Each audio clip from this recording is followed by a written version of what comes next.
We're going to be talking about Plagued Moth. Plagued Moth, aka Dillan, is a YouTuber who gained popularity for his coverage of dark and disturbing real-world topics. This includes reaction content to gore and snuff films that you might find in the crevices of the internet. Plagued Moth started his career on October 11th of 2020.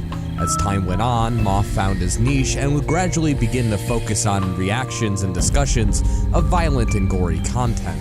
Things started to get a bit weird with the man, as his fascination with this kind of content became a bit concerning to some people. This is what YouTuber Plagued Moth is known for, rather was known for, before he mired himself in so much drama that it destroyed his career. He was getting blown the fuck out. He was getting blown the fuck out in his comment section. Is someone hiding evidence?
Dillan Matthew Morgan was born on October 19th, 1994. Born to an abusive mother and an absentee father, his early years would be incredibly rough on both himself and his multiple siblings. Plagued Moth would allege abuse at the hands of his single mother, including mental, physical, and sexual trauma. These events allegedly included a scenario in which his mother attempted to stab him with a screwdriver and smother him with a pillow. I will say one thing, and I know this is true, and I know one of my brothers is watching this, that our mother tried to kill me between the ages of 3 and 5 2 times by suffocating me with the blue couch pillows. You know, the navy blue ones. Additionally, Dillan Morgan alleges that his mother was sexually abusive, forcing herself onto her children. Dillan would also allege that his mother sold him to a man for drugs, at which point that man sexually assaulted him. It's important to point this out at the very beginning of this video. Being a victim of abuse should never be held against anyone, Dillan or anyone else who it happens to. However, Plagued Moth has cited these events as very formative for his career going forward and his adult life. So in any thorough documentary about him and his behavior, these events unfortunately must be mentioned, at least in passing. As a self-proclaimed hunter of pedophiles, I decided to expose some pedos. I'm in a Discord full of people looking to play some of that sex games on Roblox, or condos as they call them. And how did I get invited to this? I didn't. It's a public group, meaning anybody can join. And as you can see on the screen here, I already made an account. I'm going to be a lady, and I'm big bitty goth chick because, you know, everybody likes some big titty goth girls. Plagued Moth has often used his background as an explanation for how and why he so thoroughly detests child abuse and why he would never ever consume child pornography. So while Dillan Morgan has consumed copious amounts of child abuse material, it's legal because it's just child abuse and murder, which sounds disgusting to say. I agree it should be illegal, but it's not. And part of the reason I make these videos is to kind of shine a light on that. Like, why? The reason it's not is simply because it's not CP. It is not child exploitation material, and by that I mean child porn. This is the reason he says he draws the line at sexual abuse material involving children. Naturally, outsiders to Dillan's channel and his community have brought up questions such as why he would need a personal background experience in order to not consume child pornography, instead of just not consuming it out of empathy for the victims, or at least in respect of the law. But time and again, these past traumas have been cited as the reason Dillan Morgan does not consume child pornography, a claim that would be proven untrue. It should be noted, for the sake of being thorough, that Dillan Morgan has given conflicting statements about his childhood abuse. Oh, how was the mental health? I'm in like therapy for normal stuff, like my childhood trauma, and it's very mild stuff. I'm not like heavily medicated or being electrotherapied. However, these conflicting statements might be attributed to denial or an attempt to cope with what occurred. Dillan would claim that the memories of his childhood assaults were repressed in his mind and that he did not recall them until he was an adult, at which point his wife helped him rediscover his memories through one-on-one therapy. These repressed memories allegedly first surfaced when he was having an argument with a coworker at his place of employment, wherein his fellow employee made a comment toward Dillan about sexual abuse, and Dillan, in the middle of the argument, realized that he was starting to remember an actual incident in which that had occurred against him. I got a lot of stupid, sick jokes, right? I was working a shitty job. I was in a kitchen, da-da-da-da-da. We're talking shit, going back and forth, and this dude talks something about being raped as a kid. He was just making some shitty lowball joke, dropping the soap type shit, you know? We're shooting the shit. Definitely no PC. And I paused and I'm like, actually, bro, you're right. No, that happened to me. And he's like, what the fuck? Like, what? And I'm like, no, you just made me remember something. He apologized, and I'm like, no, we were fucking around. Like, I don't know what this is about, but like, I think I might have been raped. And I guess it was a double whammy because it made that dude go like, you could tell at that point, for the first time in a long time, he fell back. He was like, oh. So with the assistance of his wife Andrea, a self-described psychic who is also a enthusiast of yoga, crystals, and tarot. I've been feeling this way all day, which tells me either someone is curious about what my process is, or they're wanting to kind of see if what I do is similar to what they do, or if I'm not sure. I just know that something keeps telling me, show your process, or just I get this urge. It's not. I just have an urge to share with you how I get started on my readings. Using hypnotism, Dillan was able to unlock these repressed memories of his mother, who he had recently had an argument with over the raising of their children. This, however, would cause additional problems for Dillan as people began to question his story and began to look up old posts of his with various conflicting statements. Dillan has in the past proclaimed that he is proud of the fact that his audience is full of sex abuse survivors. In a way, I'm glad that's part of the reason, like, in a way, I've attracted so many people who have had issues in their lives. This is the same audience he has propositioned for nudes and donations, so perhaps understandably, multiple onlookers have questioned if Plagued Moth's story was simply a way to ingratiate himself to other victims. However, victim blaming or questioning whether or not someone is a victim at all is something that should be reserved for great evidence to the contrary of those claims. Dillan is also not above exploiting his childhood trauma and using it as a weapon to win arguments. Plagued Moth in the past has made jokes about being pegged by his wife. She totally pegs me. Me or him? Yeah. However, when Plagued Moth used the word pegged in a debate, and this was made into a joke... I am not gonna lie, there's a part of me that would believe that, but I'd peg you more as about 480. He had this reaction. No, I mean, I'm not afraid of sexuality, but that's not my thing, because I know you like to exploit the fact that I was raped because you don't understand what consent is and you love child exploitation. But no, I don't like anal because I was violated, thank you. So please respect my boundary of not talking about how I like to be anally violated, thank you. No one has the right to tell a victim of assault how they should or should not behave. However, using your trauma as a weapon against others can make others question how seriously you take your own claims. In fact, this takes us back to the original point at which Dillan uncovered these memories, during which he was arguing with a coworker, revealed his trauma to said coworker, and caused them to not only stop arguing with him, but to apologize to him. Though his claims are likely valid, Dillan has an established pattern of using his childhood trauma as a weapon to silence criticism from others.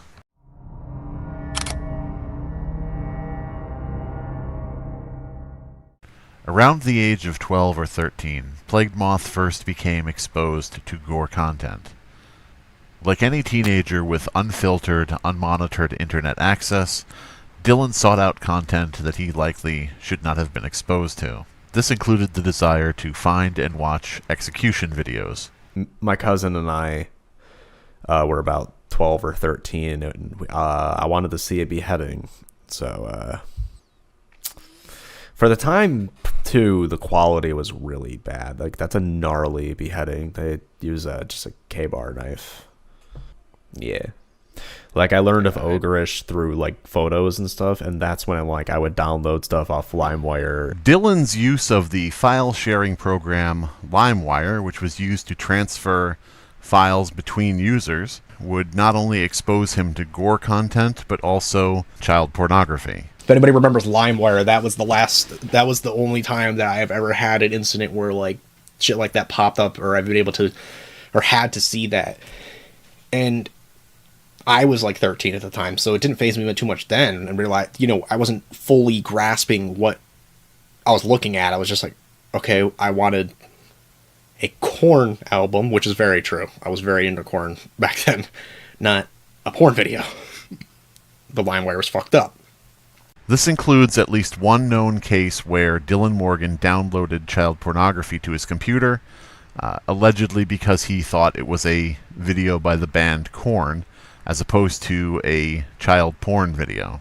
This means that while Plagued Moth was being exposed to gore content at the age of 12 or 13, he was also simultaneously being exposed to child porn content at the age of 12 or 13.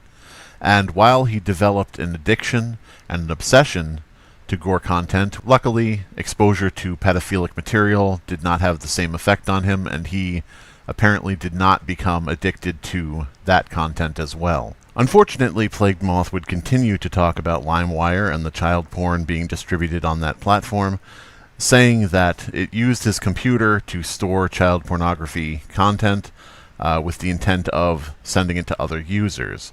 Now, this is a feature that is common in most file-sharing programs. It uses your PC to store files temporarily that are being shipped to other people. However, this is a feature that you can turn off. Apparently, Plagued Moth not only did not turn off this feature, but he knowingly engaged in the distribution of child pornography by allowing it to continue. Fortunately for Plagued Moth, all of this happened when he was well below adult age and likely would not be tried for such a crime. There are plenty of people who do not know that their PC is being used to transfer illegal content, but Plagued Moth has very clearly stated that he did know that LimeWire was using his PC to transfer child pornography across the internet.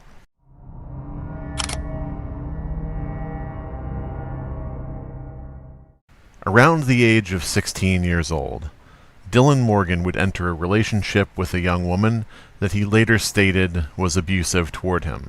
He claimed that this girl, who was 1 year older than him, both groomed him and was psychologically manipulative toward him. However, court records would show that this girl filed for a restraining order and was granted said order against Dillan for repeated domestic incidents. Those allegedly close to Dillan at the time state that Dillan was on her lawn with a knife, threatening to stab her if she didn't come out and talk to him. The cause for this incident appears to be a breakup in which Dillan found out that his girlfriend was cheating with a black man.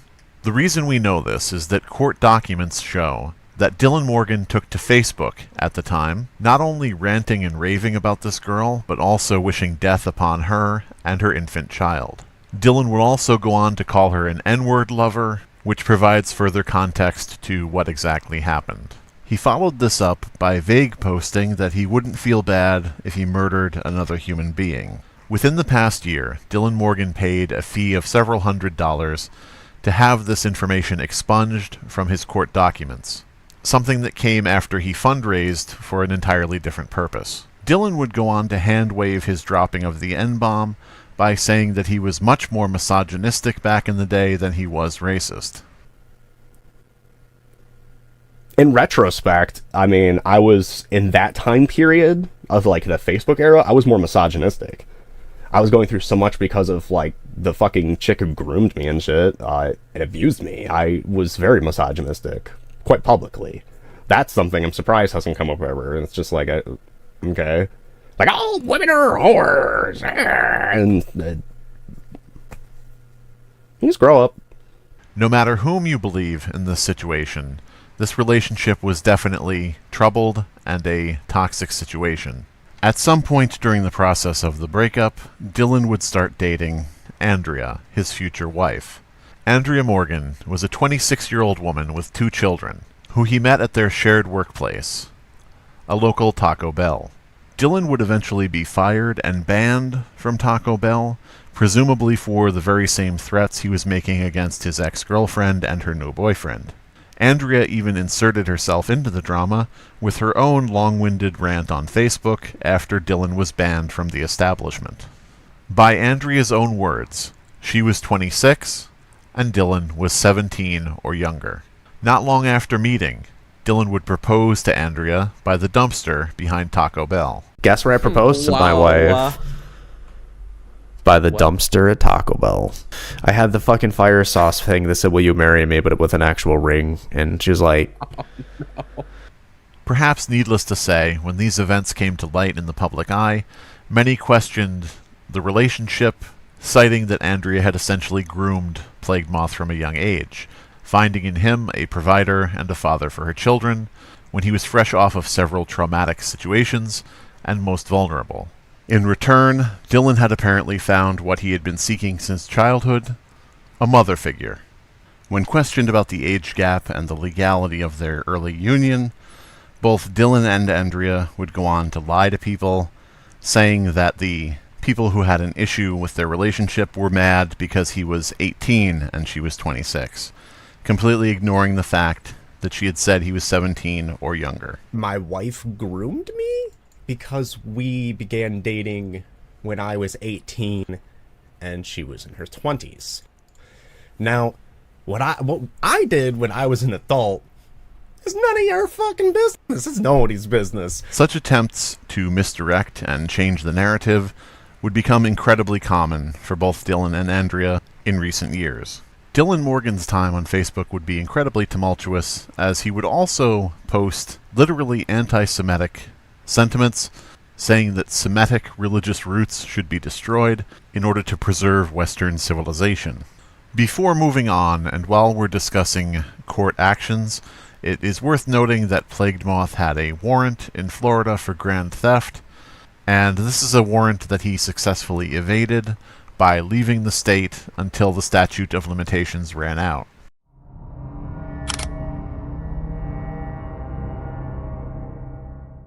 As previously mentioned, Andrea Morgan, at 26 years of age, by her own words, began dating Dillan Morgan when he was 17 or younger. The mother of 2 children from separate relationships who posted on Reddit frequently about the tumultuous relationship she had with their fathers, would soon go on disability due to a work-related incident, and would seek out several money-making opportunities on the internet.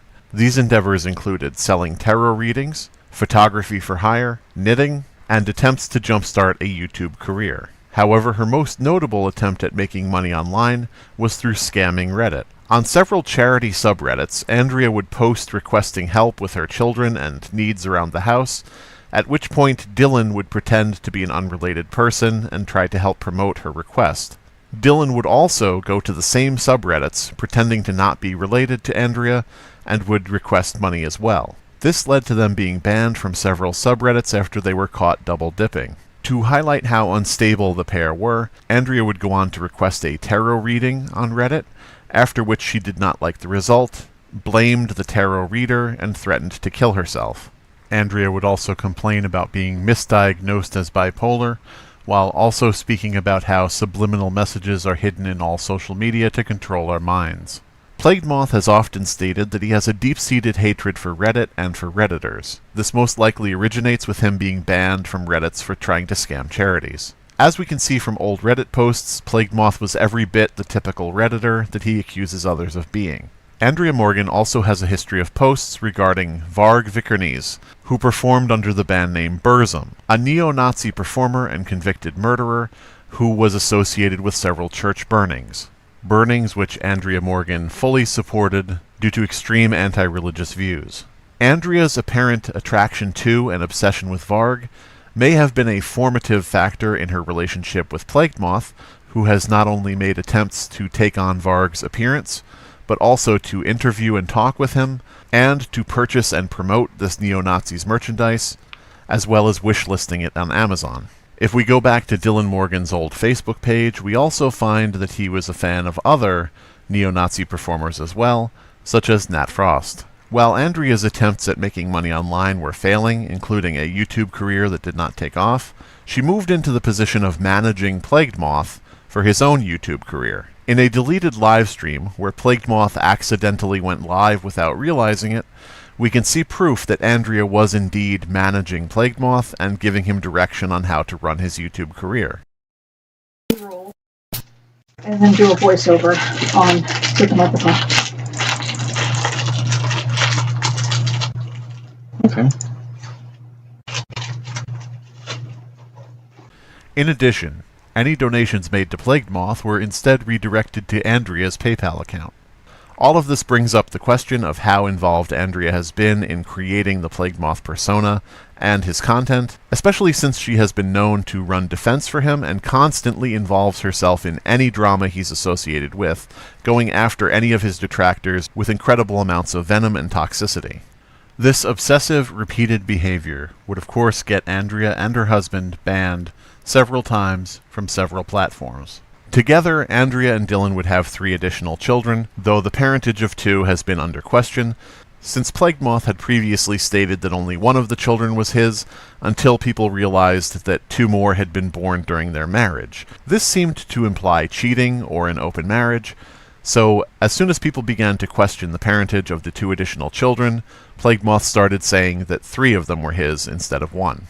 It's interesting to note that while Andrea will catapult herself into any situation involving Plagued Moth, and both Plagued Moth and Andrea bring up their children constantly in these arguments, they still nonetheless blame others for bringing them into it. Both Andrea and Dillan make the attempt to claim that their detractors go after Plagued Moth's family. However, nothing could be further from the truth, as Andrea apparently has a compulsive need to rush to her husband's defense and attack anyone speaking ill of him, even in situations as insignificant as Reddit replies, and whenever they come under any scrutiny, they both bring up their kids, saying that any attack on them is an attack on the money used to provide for their children. Not just talking mean words. I'm talking you make statements like basically my, medically dependent daughter can basically fucking kick it because we're death dealers. Like, fuck you, dude. You're very aware that I this is how I provide for my family. I have children. I have things here. Fortunately, the attempt to use their children as human shields to block any sort of criticism has so far been ineffectual.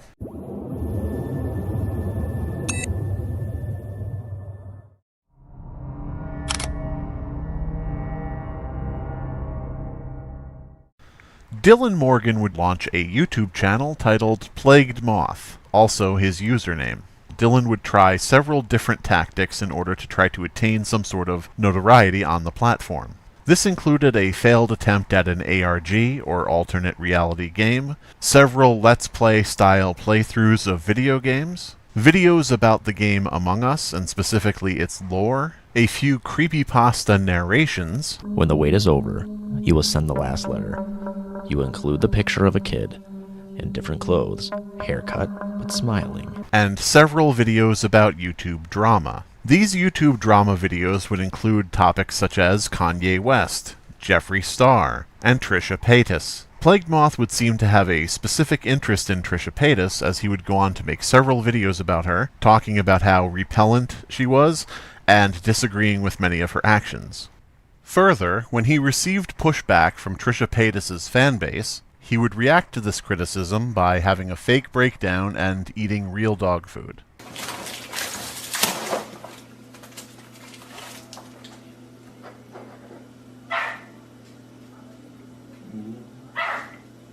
I'm so sorry.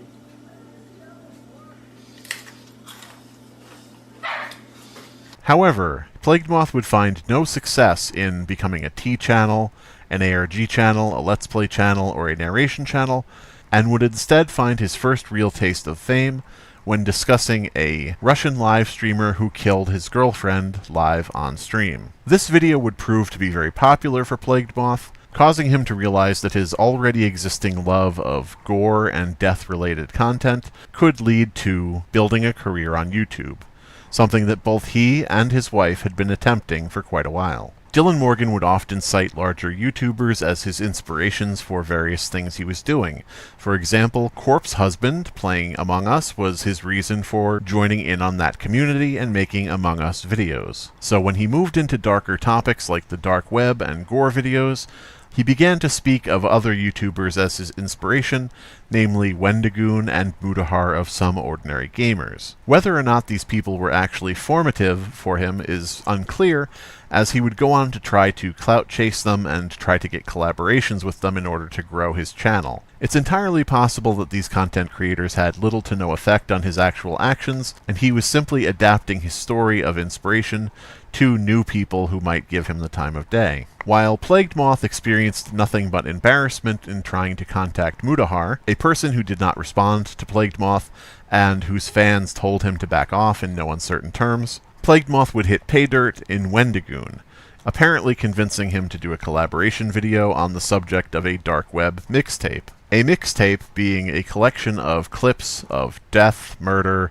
and other various unsavory topics. The collaboration with Wendigoon would build onto Plagued Moth's already blossoming career of gore content, enabling him to build his subscriber count and eventually start making a lot of money making his videos. However, soon after this, YouTube would demonetize his account due to the type of content he was providing, namely content about murder, torture, assault, rape, and fatal accidents. This caught Plagued Moth by surprise, who apparently did not realize that taking his videos a step further in an attempt to stand out, ridiculing victims, showing barely blurred content depicting murders and attacks, was something that other content creators avoided, specifically because they knew and understood that YouTube would not allow such things on the platform, at least not in a monetized format. This caught Plagued Moth by surprise, who then shifted his money-making process to Patreon. However, Plagued Moth still insisted on pushing the limits, and on Patreon began offering uncensored gore content, in other words, videos of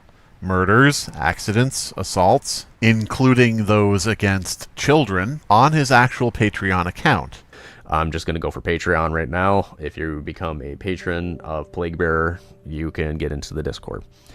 Every single tier, however, gets access to all my extra videos and my infamous 4 docuseries, which, like I said, 10 days till we talk about Christchurch. That's what got me demonetized, guys. So you know it's going to be good. But, oh yes, I also started experimenting with showing a censored version of like a reaction as well as like commentary, and then showing uncut. So yes, I'm actually uploading Putrid Sex Object. Not just that, but me live reacting and commentating over it. As a side note, the video that Plagued Moth is talking about, titled Putrid Sex Object, is actually a necro-bestiality video. This led to Plagued Moth's Patreon account being shut down by Patreon, at which point he ban evaded and set up another Patreon, this time selling access to a Discord channel that would then have the uncensored gore content. However, moving the actual videos off of Patreon and onto Discord did little to change the fact that he was still selling gore content on Patreon, and so his second Patreon account was reported and banned as well. Desperate to keep the revenue that he was making by selling uncensored gore content, Plagued Moth moved on to emailing paying customers a link to a Mega Drive full of uncensored gore. I have all my links, so I've been giving uncensored content can't be posted to the Patreon. I give it to 2-tier patrons directly to your email. If there's one thing to be said about Dillan Morgan, it's that he never gives up, even in cases where pretty much everyone agrees that he probably should have given up immediately. As of this recording, Plagued Moth has moved to Ko-fi and is offering uncensored gore content yet again to people who donate to him. Up until recently, this was accomplished with a Dropbox link, but unfortunately for Plagued Moth, the link to his Dropbox was leaked and made public for pretty much everyone to view, removing any need to pay him for the content.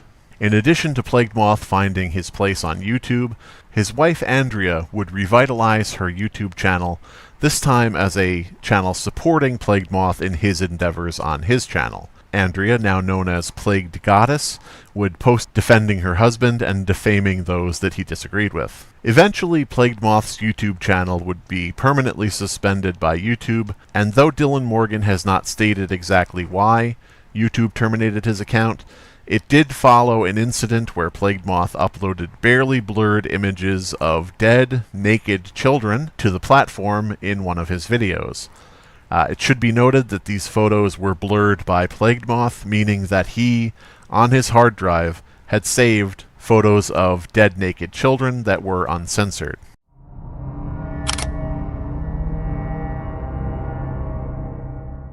In addition to the collaboration with Wendigoon, Plagued Moth would also have a successful interaction with Mama Max, a YouTuber known for pedo hunting on the platform and exposing people that he alleged were sexual predators.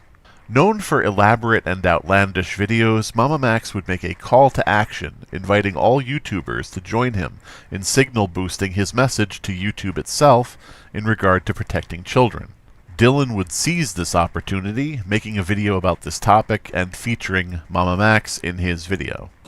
And given your niche, like myself, you were exposed to some of the most disturbing things the world has to offer. How much of it would you estimate revolves around content or people that can be found on the platform itself, being YouTube?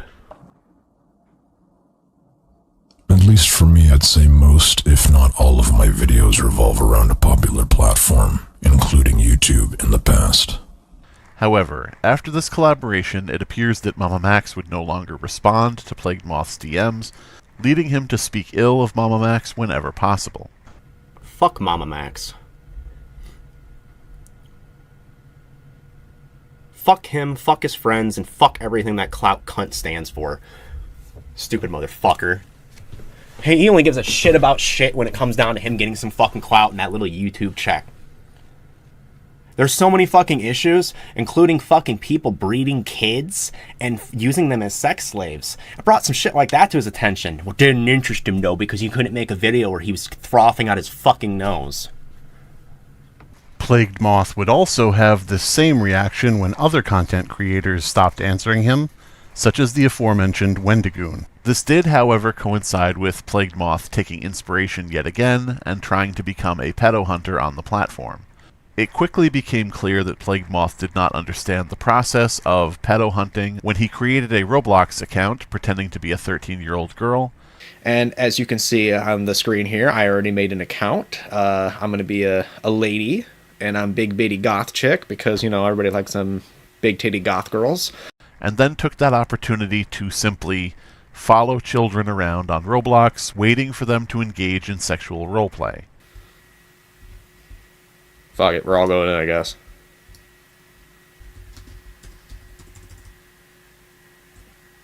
You know what? Fuck it, I'm gonna hit him with an old one. ASL? ASL? Can I get out? I kind of feel like I'm just gonna sit here. You know what? Fuck it, we're going all out here. Just gonna follow.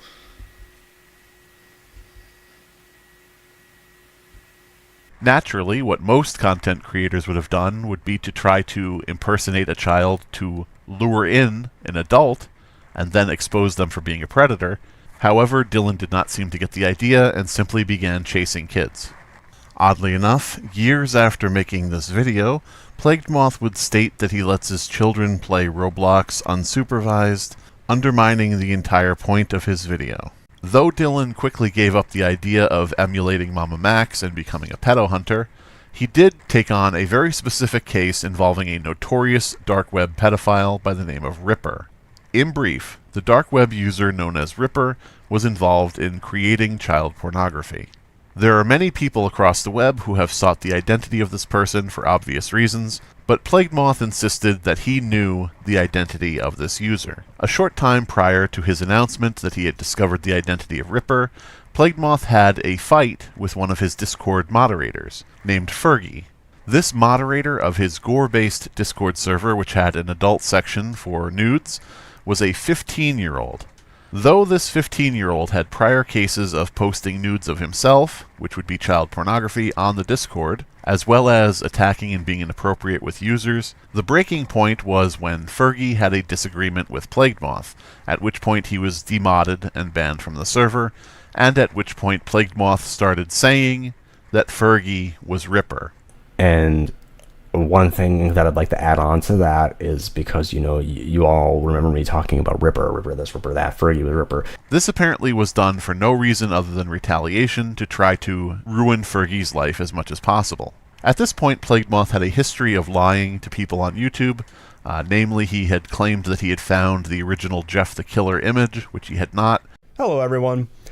So this is a bit of a different video. It's obviously not gore oriented, but I hope I can keep you entertained for this and maybe teach you something as well. But yesterday he uploaded a video saying that he would pay someone to find the original Jeff the Killer image, and within about 30 to 60 seconds, I DM'd homeboy with what I believe is the original image. And I'm very sure of it, and I'm going to provide you the evidence now. Now this image, I actually found, I forgot. And he had lied and said that he saw a video called Dig Your Roots, which was a gore video that had been made up by 4chan. So we're going to dive into something that genuinely haunts me. Like, no joke, this has kind of stuck with me for a few years, and, well, more than a few years technically now. It puzzles me and haunts me. Let's talk about possibly one of the worst pieces of gore lost media to ever exist. Dig Your Roots. However, one thing is for sure, I can verify that I have seen Dig Your Roots, and it still haunts me as far as disturbing media goes. The only information I could really find on it was an old export archive mentioning it briefly. However, it would seem that accusing someone falsely of being a dark web pedophile was also a step he was willing to take. After several years of insisting that his former Discord moderator was indeed Ripper, Plagued Moth would then go back on his statement and say, well, he was a Ripper copycat. Fergie's a Ripper copycat. Ripper itself is actually a group. Ripper is a group very much like Anonymous, but think of it like Anonymous from hell. Naturally, several people found this highly distasteful, in that Plagued Moth was taking an actual criminal that people have been seeking out, and he was further muddying the waters with false information, making it all the more difficult to catch the actual predator. In spite of all of his blatant lies and glaring red flags, Plagued Moth has nonetheless consistently insisted that he has connections within the FBI, and that they in fact have encouraged him to run his channel in the way he does in order to somehow help catch predators.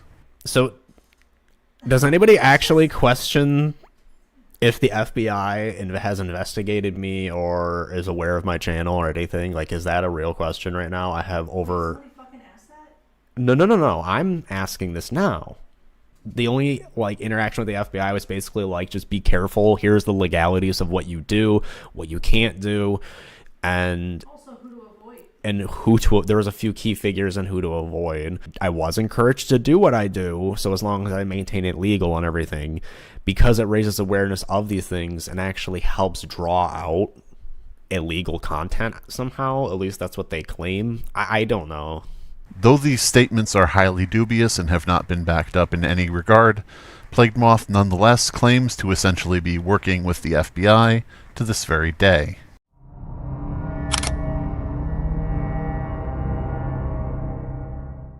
Soon after finding his place as a gore reviewer on YouTube, Plagued Moth would begin courting a child audience. This actually makes sense in Plagued Moth's terms because most adult audience members would be able to find and view gore videos on their own, while younger viewers may be more afraid to seek out the content on their own and required a bit more hand-holding. Dillan's attempt to resonate with a younger audience was readily apparent in his sponsorships, namely Fortnite and Gamer Subs.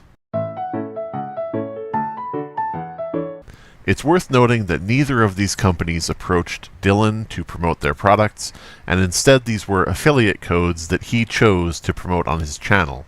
Plagued Moth would also refuse to age-restrict his videos. When uploading videos to YouTube, content creators have the ability to mark their content as adult content, in other words, content that should not be displayed to children. Plagued Moth refused to age-restrict any of his videos, insisting that they be open to a child audience, creating a scenario where his gore reaction videos would only be restricted if the videos were reported to YouTube for being unmarked adult content. This was also a problem in Plagued Moth's Gore Discord, where children were openly allowed to join, due to it being a 13+ server and not 18+. Not only were children allowed to join Plagued Moth's Discord, they were also given moderator positions. This exposed kids to any number of dangerous activities, such as open threats from random users. When others would complain about the fact Plagued Moth was delivering gore content to children, and in fact seemed to be encouraging children to consume said content, he would answer back in an unapologetic way, saying things such as, "Gore is for the kids." Plagued Moth would also engage in random child-related content every now and again in order to draw in younger viewers, such as a slime-making video, in which Dillan and his wife would attempt to exploit the fad of homemade slime toys in order to familiarize new young viewers with Plagued Moth and drive them to his channel. Plagued Moth plays with guts. Should I title it that? Plagued Moth plays with guts exposed. Oh my god. Plagued Moth grooming slime. It's worth noting that in this unage-restricted video, in which Andrea and Dillan are both playing with children's toys, they repeatedly make genitalia, as well as explicitly adult comments. Oh no, I choked him out a bit. There you go. You make him a ring neck.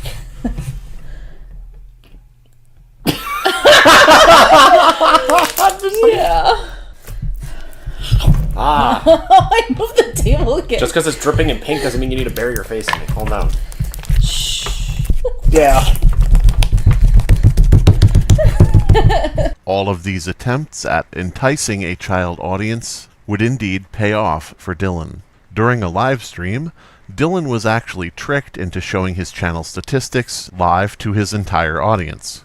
This revealed that accounts belonging to users marked as under 18 accounted for over 10,000 of his views per month. This is a sizable chunk of his views, given the fact that these accounts are just ones that are marked as being under 18 and do not include children who lie about their age.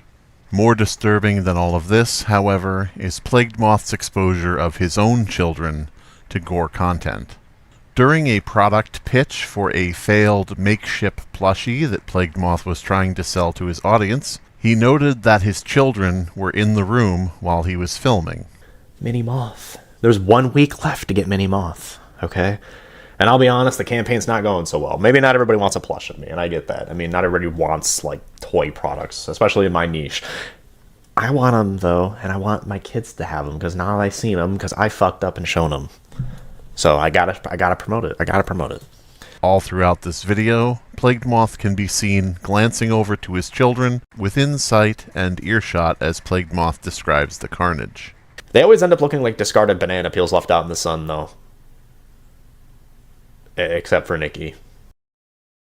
It would not end there, however, as Plagued Moth would accidentally reveal that he allows his children to use his Plagued Moth YouTube account. This means that while they're looking up videos suitable for children, they are also on an 18+ account, which is being recommended Plagued Moth's interests, namely gore videos, cartel executions, and child abuse content. Despite the fact that Dillan and Andrea would very, very often use their children as a weapon in arguments, saying that anyone who spoke ill of them was attacking their family and taking food out of their children's mouths, it would become readily apparent that Plagued Moth did not actually take his children's safety very seriously. After making a tearful video in which he announced that one of his children had diabetes, just an update on my daughter's situation. She's being pulled out of ICU today, but is unfortunately still going to be hospitalized for a while. Plagued Moth would then go on to fundraise, stating that he had no insurance for any of his children, despite making $10,000 a month. We did make a GoFundMe, and it's pinned down below if anybody would like the help, because the cost of everything, including transportation, is going to be immense. Dillan would then go on to publicly make fun of his child's medical condition on multiple occasions. Using your hard-earned money on slime instead of paying for his daughter's insulin. Oh, man. I like to take my child's insulin and inject it into my dick veins. That way I gain all of the pancreatic power. Further adding to Moth's lack of concern over the safety of his children, it would also be discovered that Plagued Moth accidentally leaked his child's name, essentially doxing them. When he was informed about this mistake, instead of trying to remedy the issue, he decided to use it against the person trying to warn him, and further exposed his own daughter's name to the public en masse. This same daughter would also be spoken of by Plagued Moth as being incredibly attractive. And my girls are pretty. My eldest is fucking stunning. She's got the darker skin from her Spanish heritage. It's like Andrea with beautiful Latina features. Like, think about that shit for a minute. After which, Plagued Moth would make a face that can honestly only be described as concerning.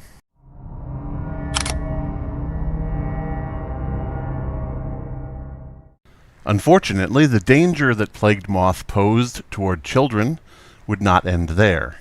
Another one of Dillan's Discord moderators was a 13-year-old girl, again for a gore-themed Discord full of interpersonal threats and adult conversations.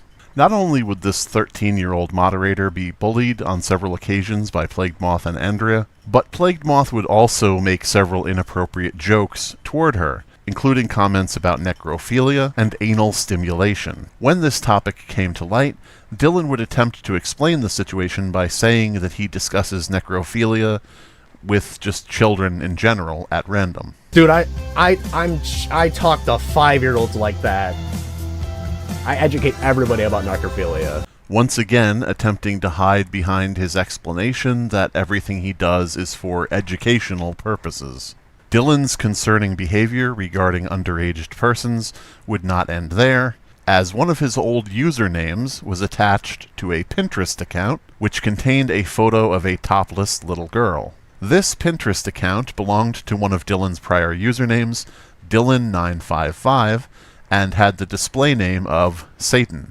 As soon as this Pinterest account was brought to light, it was immediately closed to the public, proving that this was indeed his account, because an unrelated user would not know to private their account the minute the information came out. Perhaps one of the most disturbing things about the case of Plagued Moth is his admission to watching a video that I will simply refer to as DD. This notorious video is said to be one of the worst child abuse videos ever made. The video depicts the rape and torture of a very small child. A file so egregiously awful that it is apparently tracked by its digital fingerprint, with authorities paying specific attention to people who try to find it. Not only did Plagued Moth allow users on his Discord to repeatedly ask each other where they might find DD, but Dillan himself would actually admit on that Discord that he had watched this torturous child porn video. Dillan Matthew Morgan would first claim that he saw this video on 4chan, but would later go on to say that he had never seen the video, then changing his story to say that he only saw a brief clip of the video, then changing his story to say that he saw a blurred version of the video, then changing his story to say that he saw a documentary about the video, before changing back to saying that he saw it on 4chan, creating a web of lies so impossible to untangle that it would be fair to assume that his first statement is probably the correct one. While Plagued Moth would claim to never have downloaded the video, just to have watched it on 4chan, legally speaking, if you watch any content, you are downloading it. The data is downloaded via the internet to your device and then played for you. This means that Plagued Moth openly admitted to downloading one of the absolute worst child porn videos known to humanity. And though he said that this was done by accident, that excuse would become one that he would use again and again to explain away many other such cases. It's worth noting that Plagued Moth made what he calls a mini-documentary about the DD video, and while there is no evidence that he watched DD in order to prepare for this documentary, the fact remains that when it was released, he marked the torture and child rape video as kink material. In fact, Dillan would be so obsessed with the DD video that he would feature its creator, a pedophile by the name of Peter Scully, in his intro to his videos. Say, that hurts a little bit. You don't like to be hurt, do you? Oh, I don't know. Kind of fun sometimes. God doesn't like me enough to let me die, so I'll try my blood pressure sky fucking high. Palpitations will increase. My anxiety is my masterpiece, broken down and chilled to the bone. Hopeless, worthless, all alone. Gonna pop tramadol and stay awake. Won't give up until I hallucinate. Beg and plead on broken knees. You can bleed, but doom and will won't save your soul. Ripping out your broken teeth. You can scream, but doom and will won't save your soul. It's not surprising that Plagued Moth would find his way to child porn content. After all, he expressed openly that in his past he had viewed child pornography on LimeWire by accident, so viewing DD on 4chan by accident is not out of the realm of possibilities when considering the type of content he looks up, namely extreme gore videos which are similarly difficult to find on the internet. In fact, Plagued Moth would state that when he scrolls through content on sites such as TikTok or Instagram, he will stop to watch a video if it seems to be controversial and features a child in the thumbnail. I saw some young girl, and honestly what caught my attention was that this text that she had on screen, I was just trying to interpret this joke. Then I noticed this. My eyes went to the numbers, and I was like, how is this doing this? Like, what is so special about this post? Through this self-stated interest in mysteriously popular videos featuring children, Plagued Moth would also come across many, many, many child porn videos on TikTok. Gore is one thing. I'm desensitized to that, and I did that intentionally through like an edgy phase in my teens. It ended up paying off because shock sites don't shock me anymore. It's kind of like oh, okay. But it's different when it's something like that, especially as a parent, even when I wasn't a parent. But having to see that much of children, it was bad. I stopped reporting it. I couldn't take it anymore. I couldn't take looking at it anymore, and it was just fucking disgusting. While jovially recounting his experiences with watching child pornography on an old live stream, Plagued Moth would not only admit to watching a ton of illegal content, but he would also slip up a few times, saying things such as he got to view the content, before correcting himself and saying that he had to view the content. The Sophie Ryan thing, that's probably the worst, because there's actual, like, I had to see some fucked shit for that one. That was the only time that I've ever had an incident where, like, shit like that popped up, or I've been able to, or had to see that. Many have pointed out that he in fact did not have to view child pornography, but nonetheless he claims that he watched these videos in order to report them to the platform.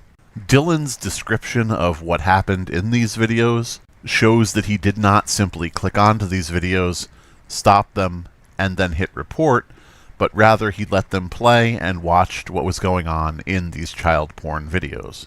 Like, what the fuck is happening? There was a girl going on live on TikTok, which you have to have 1,000 subscribers to do.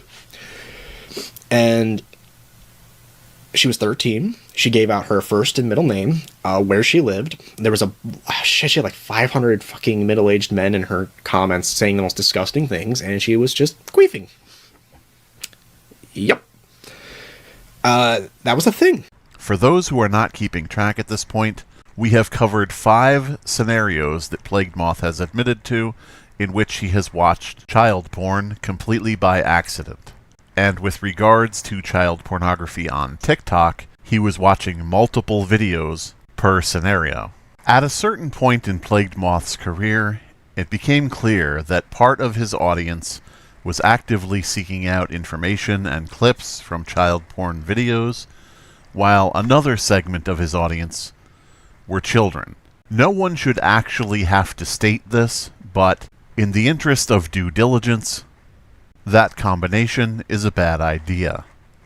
Knowing all of this, it becomes very, very difficult to excuse Plagued Moth's behavior and accept his explanations as to how and why he engaged in illegal activities, especially when he has displayed multiple other red flags, such as casually noting that he and his children enjoy listening to a song by an artist named PP Cocaine titled Daddy Dom Little Girl. I'm actually going to go into my DMs here, and I'm going to tell you some of the songs that I have asked Corpse Thorn to cover with me. One was Ram Ranch. One was DDLG, or whatever, by PP Cocaine. Or DDL, yeah. I know he's uncomfy by that, but it could make for some good black metal. Which is the name of a fetish for roleplay between two adults, in which one pretends to be a child.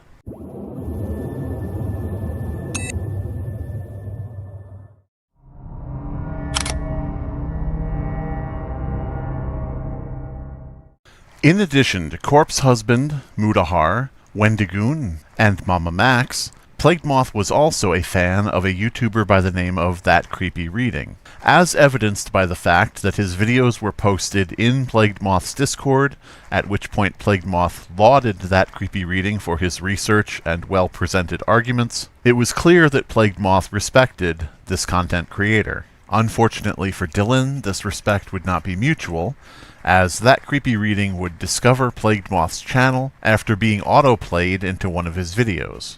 The video in question was One Girl, 99 Stomps, Counting with Moth, a video in which Plagued Moth reacted to barely blurred security footage of an underage girl being stomped repeatedly by a mugger. During this video, Moth would begin counting the stomps, at which point he said he didn't care if it offended people, and if his viewers didn't like it, quote, fuck you. And I'm going to do something more messed up. I'm going to count how many stomps actually happened because I'm curious. You can judge me all you want. You kindly don't care at this point. Curious about Plagued Moth's channel and exactly how far he was going with his content, That Creepy Reading would look further into exactly who Dillan was and what he was offering to the public. This would lead him to Plagued Moth's Patreon page, which of course offered the sale of uncensored gore material. In order to further research this, That Creepy Reading would actually pay into Plagued Moth's Discord and gain access to the material to confirm that he was indeed selling these videos. During this process, That Creepy Reading was not asked for any ID, meaning that Plagued Moth's content, which was available to paying customers, was not age-gated, and there was no barrier preventing children from accessing the content as long as they paid him. If you're in the Discord and you haven't gotten the uncensored list yet, you can ask a mod and they will have it. But you'll have to show that you're a tier 2 patron.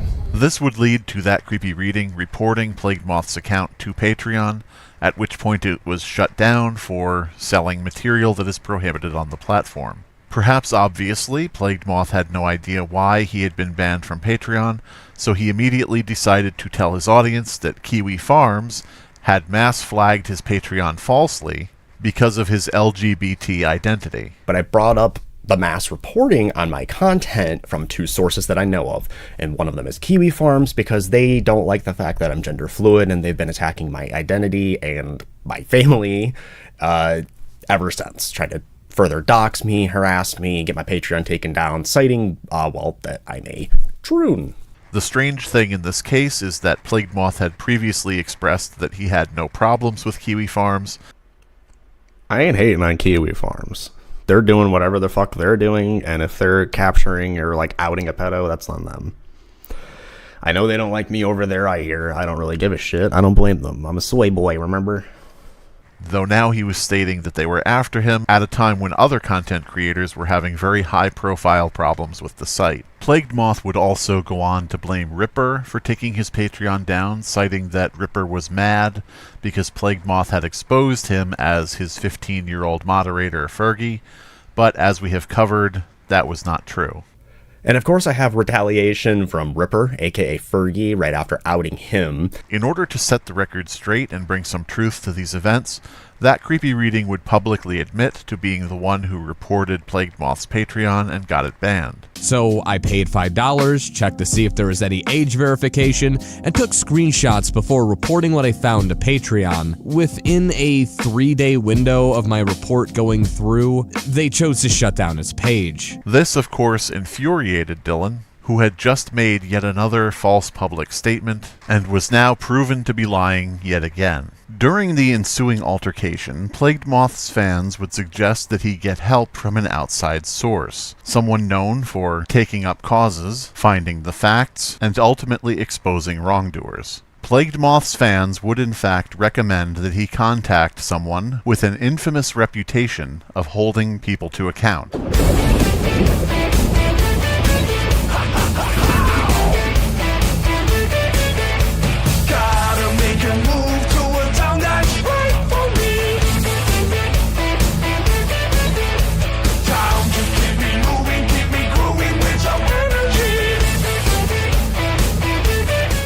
Dillan's fans were so convinced that he was innocent of all accusations made against him that they suggested he contact Slimebeast in order to help clear his name.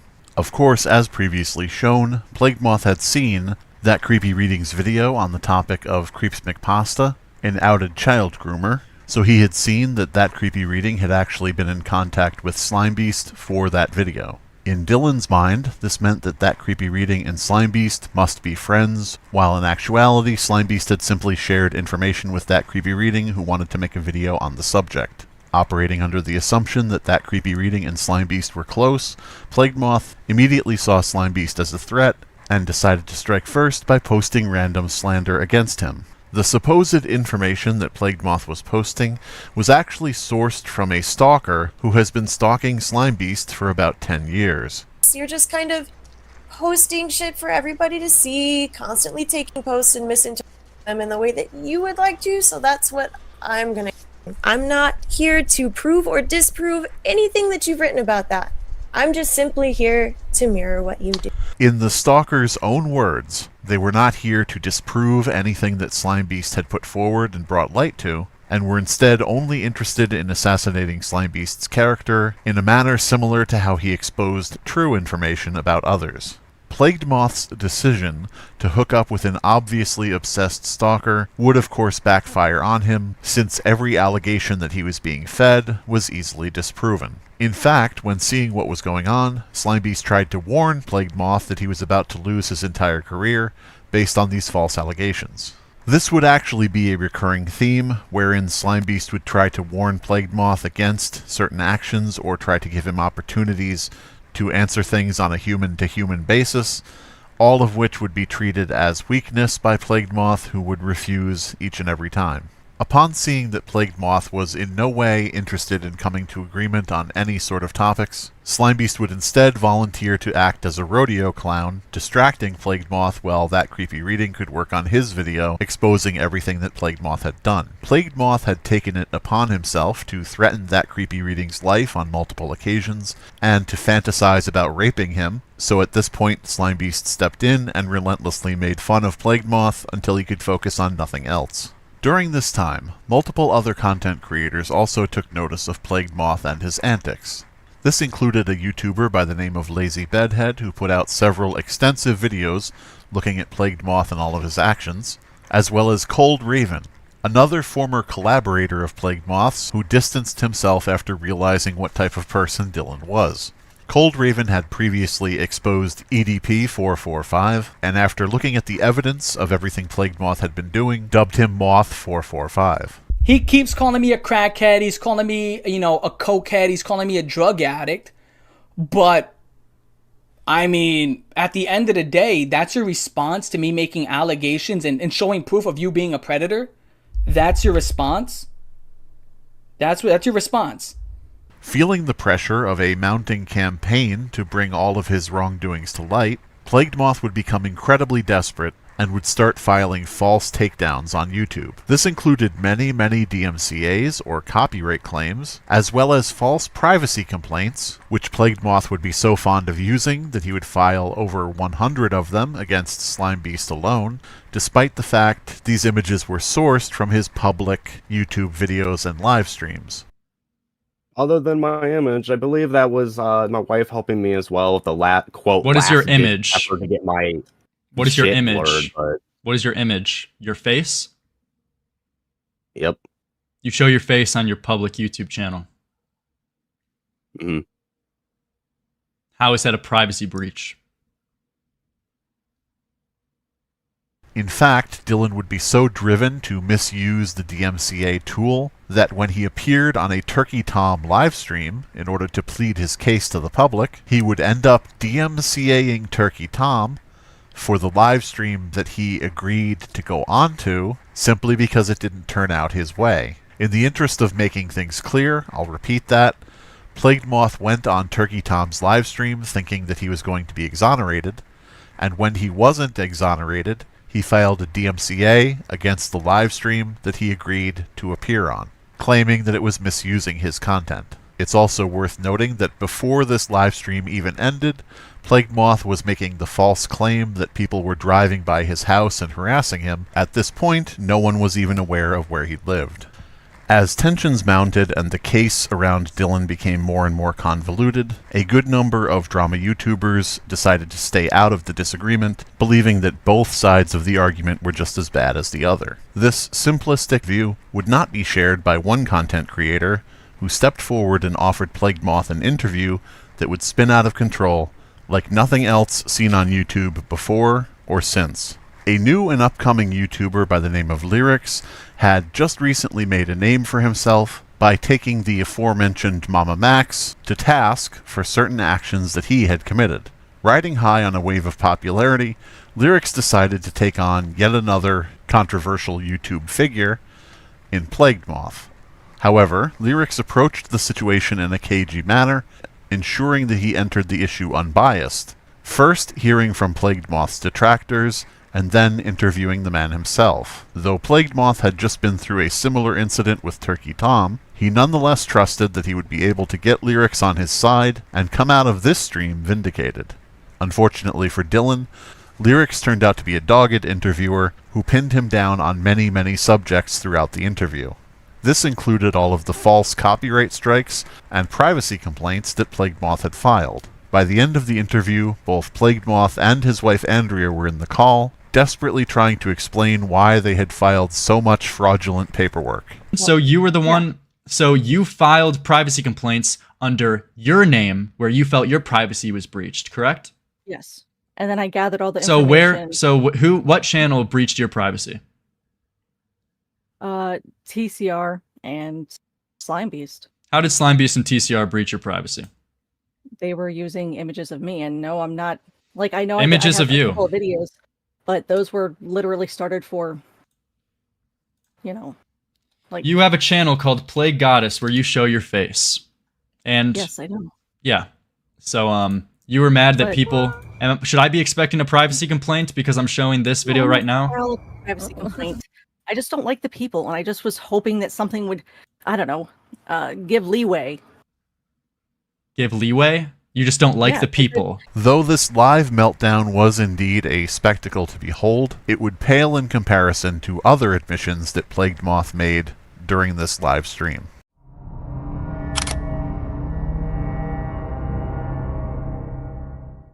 Faced with multiple very capable researchers digging deep into their history of fraud, grooming, and abuse, both Plague Moth and Andrea would explode into an outlandish litany of accusations that beggared belief. To no one's surprise, most of these accusations were leveled against Slimebeast, the smallest creator spreading awareness about their actions. I need your help with something, and it involves the safety of multiple animals and an elderly woman. Okay, so I need you to listen up. I recently got off the phone with his county's police. There's a lot going on, but we all know about the Christopher Howard Wolf, Slimebeast, the creepypasta pedophile thing, but... And I got alerted that there are threats being made on my life. There are threats being made on my life because of a snippet that I put in my video yesterday. The snippet has to do with Slimebeast because he's a really nasty person. Things have gotten a little bit worse, at least on his end. So this is what's going on. So for some of you who do not know, this guy does not work. He's been living off of Social Security and disability via being his mother's caretaker, living in her trailer for his whole life. He's almost 50 years old. He still targets children, so it's just scary. What I heard, though, and I didn't mean just, I heard it from a guy. I mean, I heard audio of him admitting to killing his dog in a fit of rage. But now he's threatening my life. He's threatening my life and everything, so I wanted to put this video out there just in case something were to happen to me, my channels, or any of my social media. If anything happens to my social media, if anything happens to my YouTube channel, it is because of Slimebeast.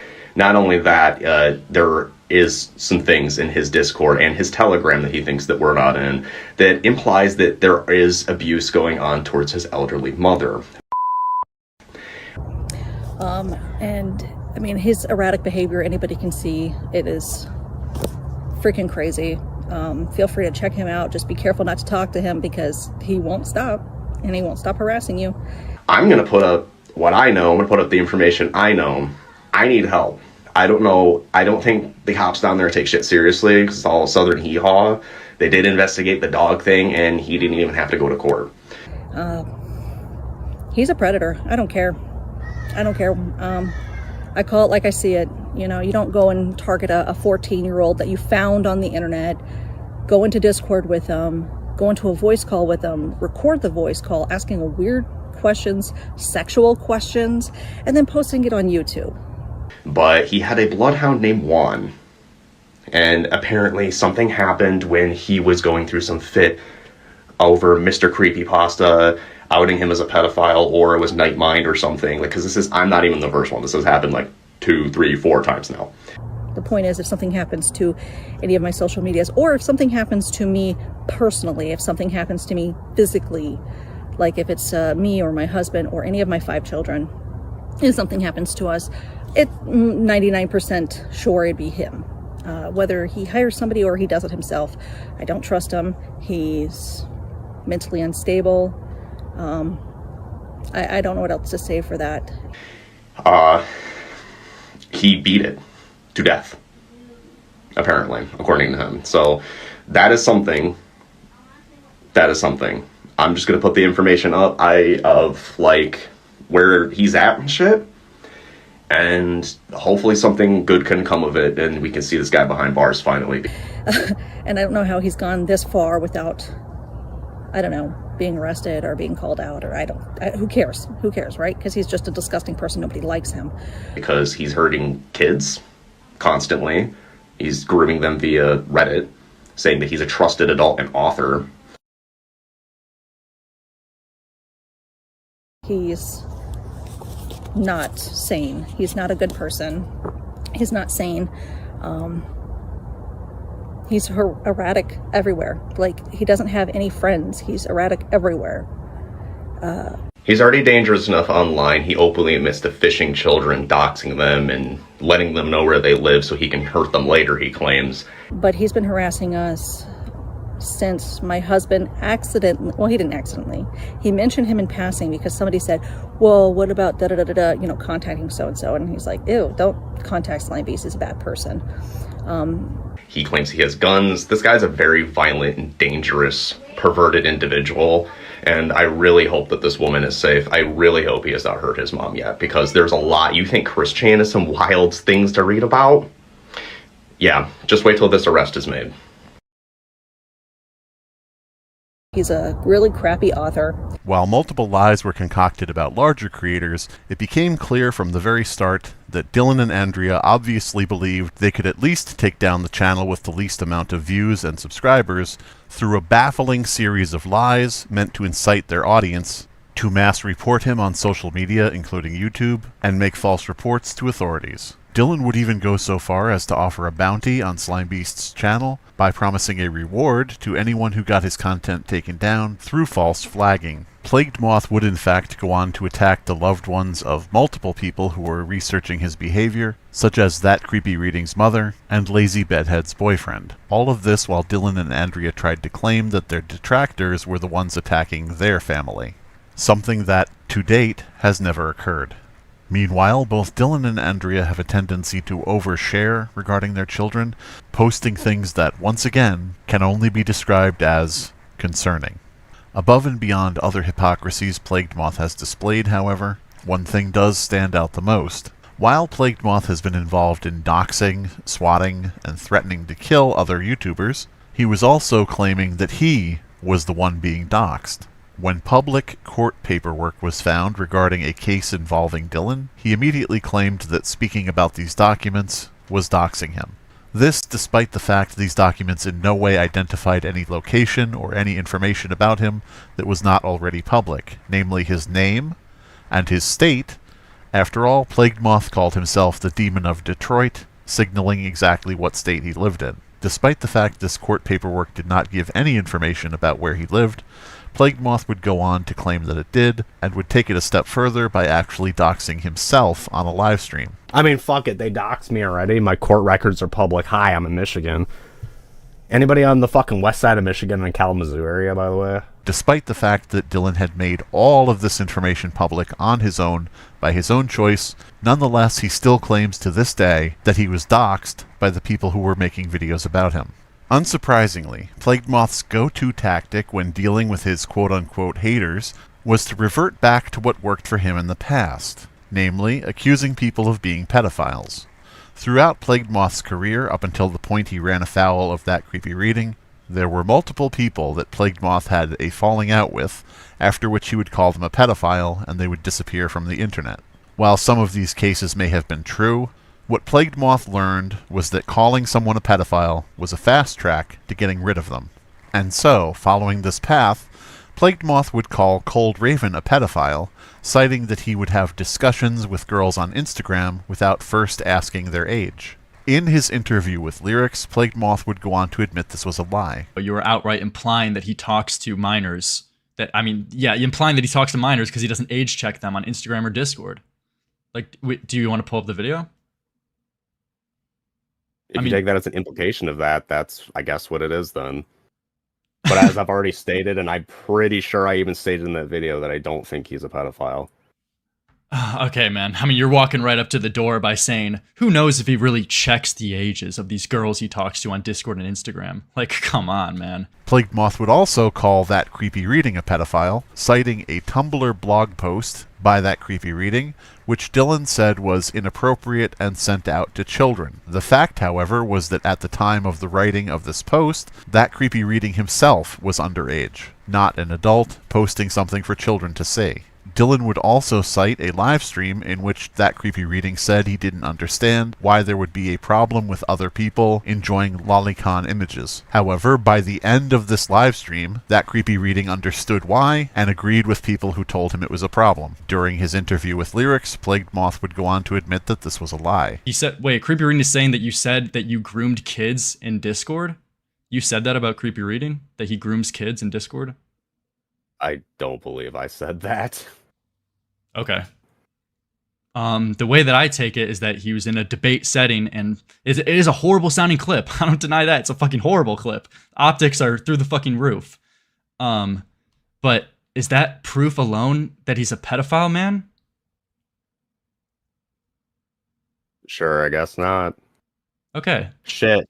Plagued Moth would also call Lazy Bedhead's boyfriend a pedophile, based on absolutely nothing, possibly because he did not feel comfortable accusing Lazy Bedhead herself of being a pedophile, because he didn't believe that women could be child groomers. During his interview with Lyrics, Plagued Moth would go on to admit that this was a lie. So Lazy Bedhead's boyfriend, you said this person was a pedophile as well? I've insinuated it to piss her off, yeah, because she's directly called me a pedophile and shit like that. Bad optics, but she's a cunt. Yet again, Plagued Moth would call Slime Beast a pedophile, based on 2 images that Slime Beast had clicked like on back in 2005. One of these images was a photograph taken by a 13-year-old girl. The subject in the photo is not a 13-year-old girl, and the photographer had not posted her age until years afterward. The second image would be a drawing by a 21-year-old artist who drew countless self-portraits of herself. And even though this drawing was one of 5 images liked from the same artist, Plagued Moth decided that this one out of the 5 looked a little too young. This being the entirety of why he accused Slimebeast of being a pedophile, Plagued Moth would then, in his interview with Lyrics, go on to admit that this was a lie. I think I have a much higher bar for calling someone a fucking pedophile and child rapist. I mean, yeah, the child rapist thing was me being a dick, but fucking pedophile, yeah. You were being a dick when you called someone else a child rapist? Is that something you just do? Sure, then. So you retract that he's a That's pedophile? not pedophilia. So you retract all statements saying that Slimebeast is a pedophile? After being pushed into a corner by Lyrics and being forced to admit not only to a ton of false DMCAs and privacy strikes, but also false accusations of pedophilia, Plagued Moth would then end the stream by also accusing Lyrics of being a pedophile. Once again, because the stream did not go the way he wanted. The problem is I'm having is it just seems like a pattern with you. Is that people call you out and your instant response is just to accuse them of being a pedophile. Just to credit what they're saying against you. It's just a defense to call them a pedophile to try to discredit their claims against you. It seems to be what they're trying to say, but it's what I'm saying directly to you in this conversation by going over all of the accusations you've made of calling people pedophiles with limited to basically no proof. Hey, Lyrics. What's up? Why is a YouTuber named Mr. Sen sending me stuff of you having 1,000 lolly pictures? And I'm not trying to say anything, but what the fuck is that? Is that why you're so lenient on the lolicon pedophilia discussion by chance? So now you're gonna call me a pedophile? That's really your new approach? Man, you're I'm making yourself look really good right now, man. Well, good talking to you. I'm very interested in that. Are you now? So that's your new approach. So, I mean, just backing up my claim I just made about you, that every time someone calls you out and anyone has the slightest critique of you, you just label them a pedophile. No, Thank you for proving my point live on air. Of course, despite the fact Plagued Moth admitted that his allegations of pedophilia were incorrect, he would nonetheless continue to make those allegations even after admitting that they weren't true. Dillan and Andrea's propensity to call anyone they disagreed with a pedophile also served a second, incredibly insidious purpose. By framing every person they didn't like as a pedo, they opened up the door to make death threats, citing the fact that pedophiles should not be allowed to live. So by creating this false narrative, they also gave themselves free rein to make violent threats against others. When you have to type on your own accord on your own Wikipedia world-renowned author, you know, Breaking Bad pretty much gave instructions for Ryson. So, not TCR at MomoCon trying to tell all the people that I'm trying to kill him again because I tweeted out that I'm coming to get him with an Undertaker gif. If I wanted to get him, I'd get him. I'm actually not far from him.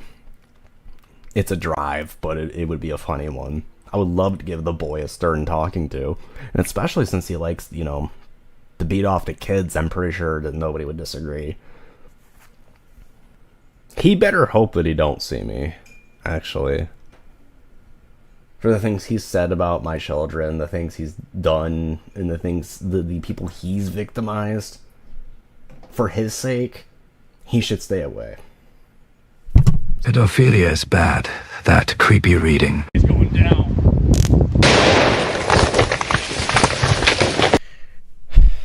We need to put your ass in the same. We need to bring back pikes. We need to bring back impaling bitches on spears. Okay, like we need to cannibal holocaust people. Okay, we do. I don't care if you like that. I don't care what your opinions in capital punishment are. I think that we really need to just grab people that do things like this or other deplorable things, and then just and let gravity do its job, because I really, really think it would send a message. How many fuckers fucked with Vlad Tepes? Okay. Not many. And when they did, they turned around. I mean, eventually it didn't end so great for Homie, but you know what? It was a method that worked. And sometimes methods just work. So I'm saying everything that we all want to say about this without saying it, am I not? It may be worth noting that despite all of this rhetoric, when Plagued Moth was challenged to a boxing match by Cold Raven, he refused to accept.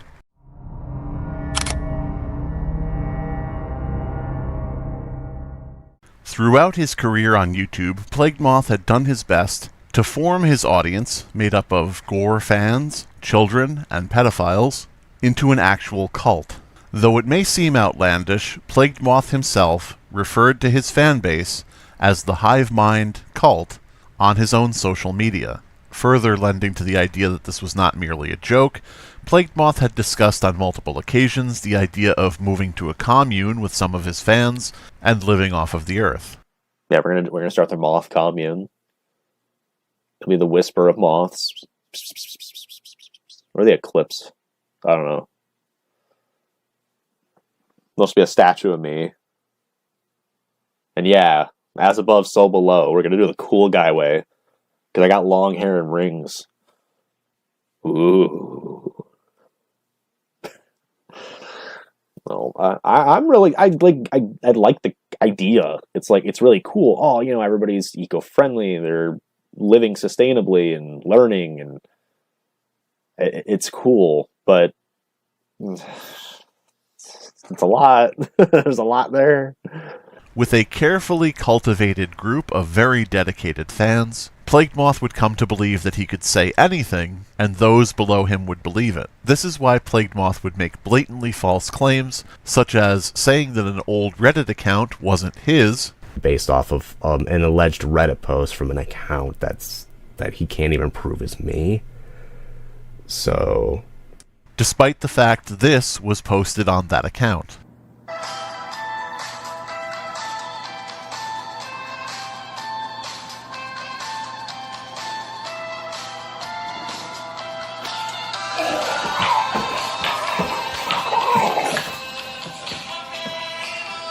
I always got talent.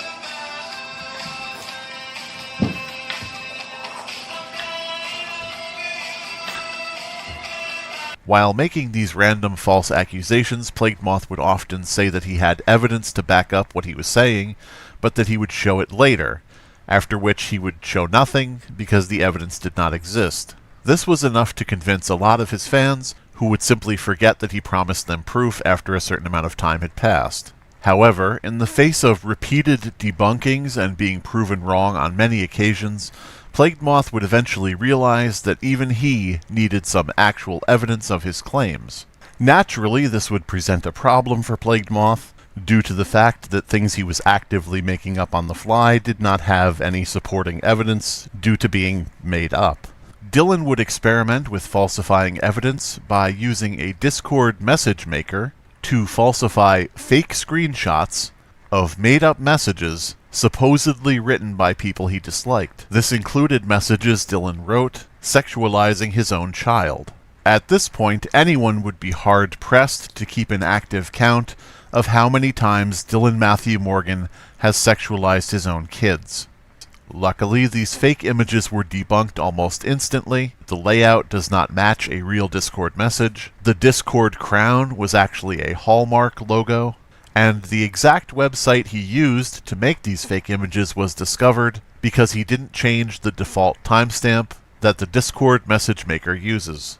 Even though this attempt at falsifying information was thoroughly disproven and Plagued Moth was yet again outed for lying, he would still press forward, trying to create evidence through impersonation. Going back to his beloved method of trying to false strike channels on YouTube, Plagued Moth would impersonate Slimebeast and file false DMCAs in his name against That Creepy Reading and against Slimebeast himself.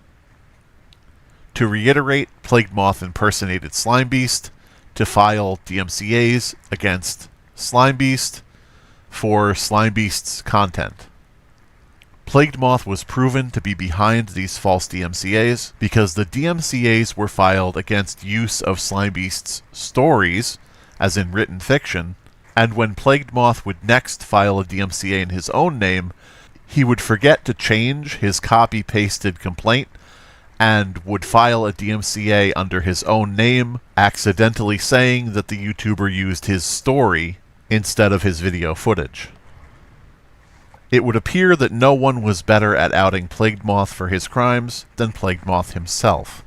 In fact, Dillan would speedrun getting caught impersonating somebody when he contacted a funeral home near Slimebeast's home in real life, impersonated Slimebeast, and told them to call him back about burying his mother, who was not dead, something that many would see as an outright death threat. What Plagued Moth didn't realize is that when he filled out the online contact form in Slimebeast's name, that form recorded his IP address. So when Slimebeast was contacted by this funeral home, they gladly and very quickly supplied him with all the information they had on the impersonator. As it turned out, the IP address attached to the form traced directly back to a motel in Michigan that Plagued Moth was living in with his family at the time. Undaunted by his repeated public humiliations, Plagued Moth would go on to impersonate his detractors on an even larger scale. Around this time, several impersonation accounts popped up on Twitter, posing as various people who were making videos against Plagued Moth. These people included Lazy Bedhead, That Creepy Reading, Slimebeast, That Creepy Reading's mother, and Slimebeast's mother.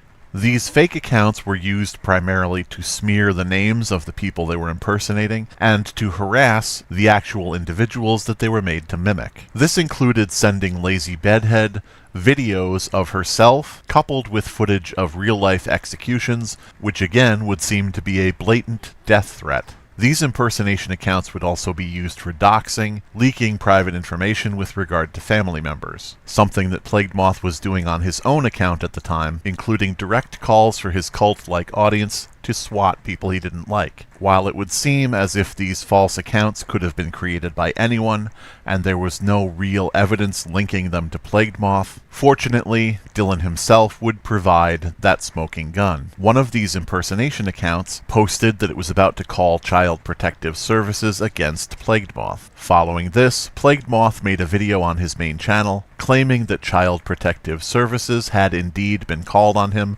and that they had visited his house. The police are investigating Slimebeast now, Chris Wolf, in Michigan, as well as his home state of North Carolina, because of a false police and child protective services report that he filed on me.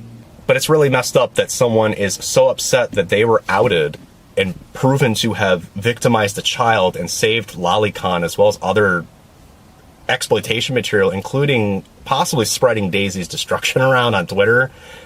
Like, your response is to try to have the person who exposed you have their life ruined and ruin the children's lives, loudly ruin the children's lives. And it's still this weird thing where he's just all over Twitter on a bunch of burners, keeps getting deleted and everything. It is insane talking about, like, he just has these weird sexual fantasies with my kids he just can't stop talking about. It's fucking gross, dude. Like, I don't know other way to describe it. It grosses me out. That's a predator. That's nasty as shit. The only problem is that during this video, Plagued Moth showed this impersonation account on screen, and when he showed it, it revealed that the account had a highlights tab and no followed by section, two factors that prove, beyond a shadow of a doubt, that Plagued Moth was logged into this impersonation account while recording the footage. Again, the only way for this account to display a highlights tab and to have no followed by section is if the person recording the footage is actively logged into that account. Keep in mind that this impersonation account, provably owned by Plagued Moth, was the one saying it was going to call Child Protective Services on Plagued Moth. This means that Plagued Moth either called Child Protective Services on himself, or he made the entire scenario up and they were never called. This not only proved that once again Plagued Moth was impersonating Slimebeast, but it was also incredibly damning evidence that Plagued Moth was running all of the other impersonation accounts on Twitter as well. One issue that would become a recurring topic with regard to Plagued Moth was his hatred of AI, and his false accusations against other creators of using AI themselves. In addition to the fact that Plagued Moth was hypocritical on this issue as he was caught using AI when he forgot to remove ChatGPT's opening response from one of his descriptions, he would also show a double standard by using AI to mimic other people's voices in order to try to falsify admissions of crimes. Creepy pasta pedophile Christopher H. Wolf, who via plagiarism of mostly Goosebumps and the bullying of children managed to gain virtually no income from it and be known only as the pedophile elder abuser and the general waste of space I am. Dillan would be so two-faced on this issue that when Cold Raven released a call that Plagued Moth had placed to him on Discord, I want you to know that I really enjoyed watching you squirm on that stream and scramble with your bullshit and even backpedaling, using the same word-for-word shit that proved you were a liar as if you weren't. I hope you enjoy your day. I hope you sleep well, because honestly, you really fucked up. And the fact that you actually are working with pedophiles because you have the jealous capacity of a teenage jealous girlfriend, that's pretty fucking sad. But anyway, enjoy your e-girls, buddy. Enjoy being Cuck Raven or Mama Raven, whatever you've become, and I'll enjoy my entire personality being on your channel, because I guarantee you're going to respond, won't you? Moth would go on to falsely claim that this call was made with AI, even though he was the only one using it to falsify people's voices. Perhaps most insane of all, Plagued Moth would even go on to accuse Slimebeast of having an AI-generated beard. I don't know, but I'm waiting for a face reveal from you that doesn't have AI over it. You in that video with your fucking beard that's AI. But anyway, here, what does this mean? Why did you post this? An AI-generated beard.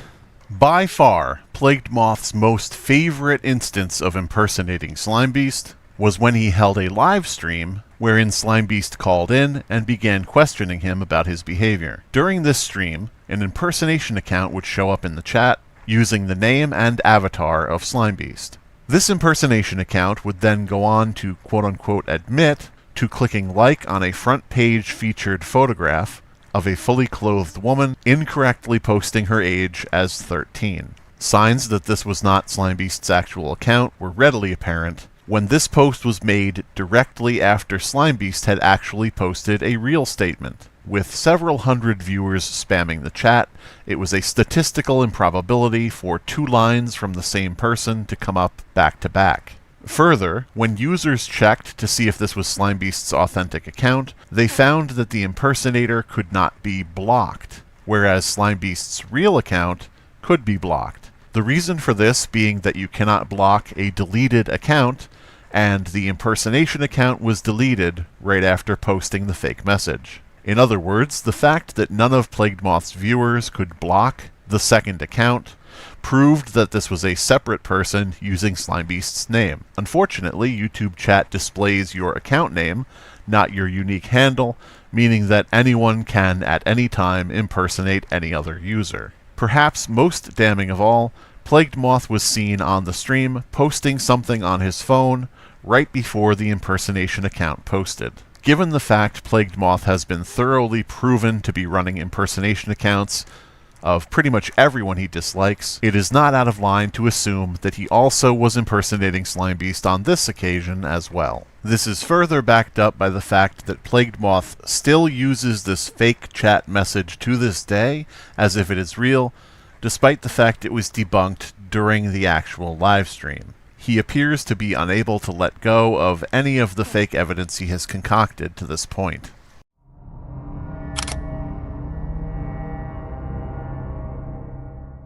Eventually, Plagued Moth's outlandish antics became such an insane spectacle that the big boys of YouTube started taking notice. Videos exposing both his misdeeds and his actual crimes began to hit YouTube from high-traffic creators such as Lanza, Oompaville, and Hannah the Horrible.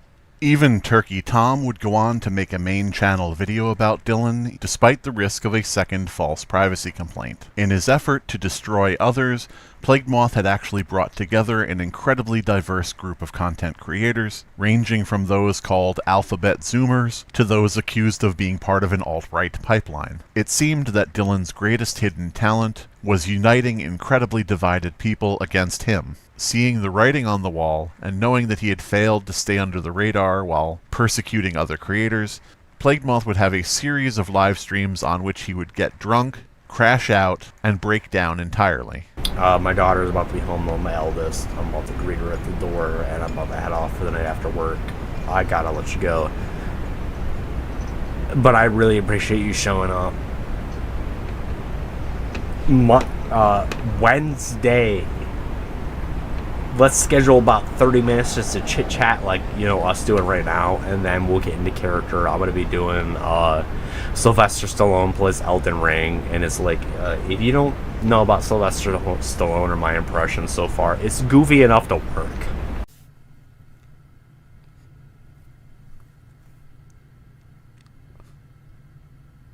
But I can't.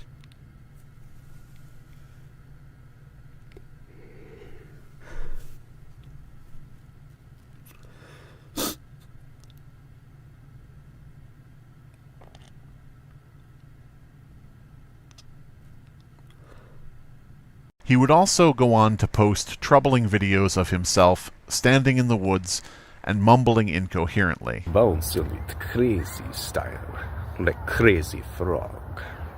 Bing bing bong, bing bing bong.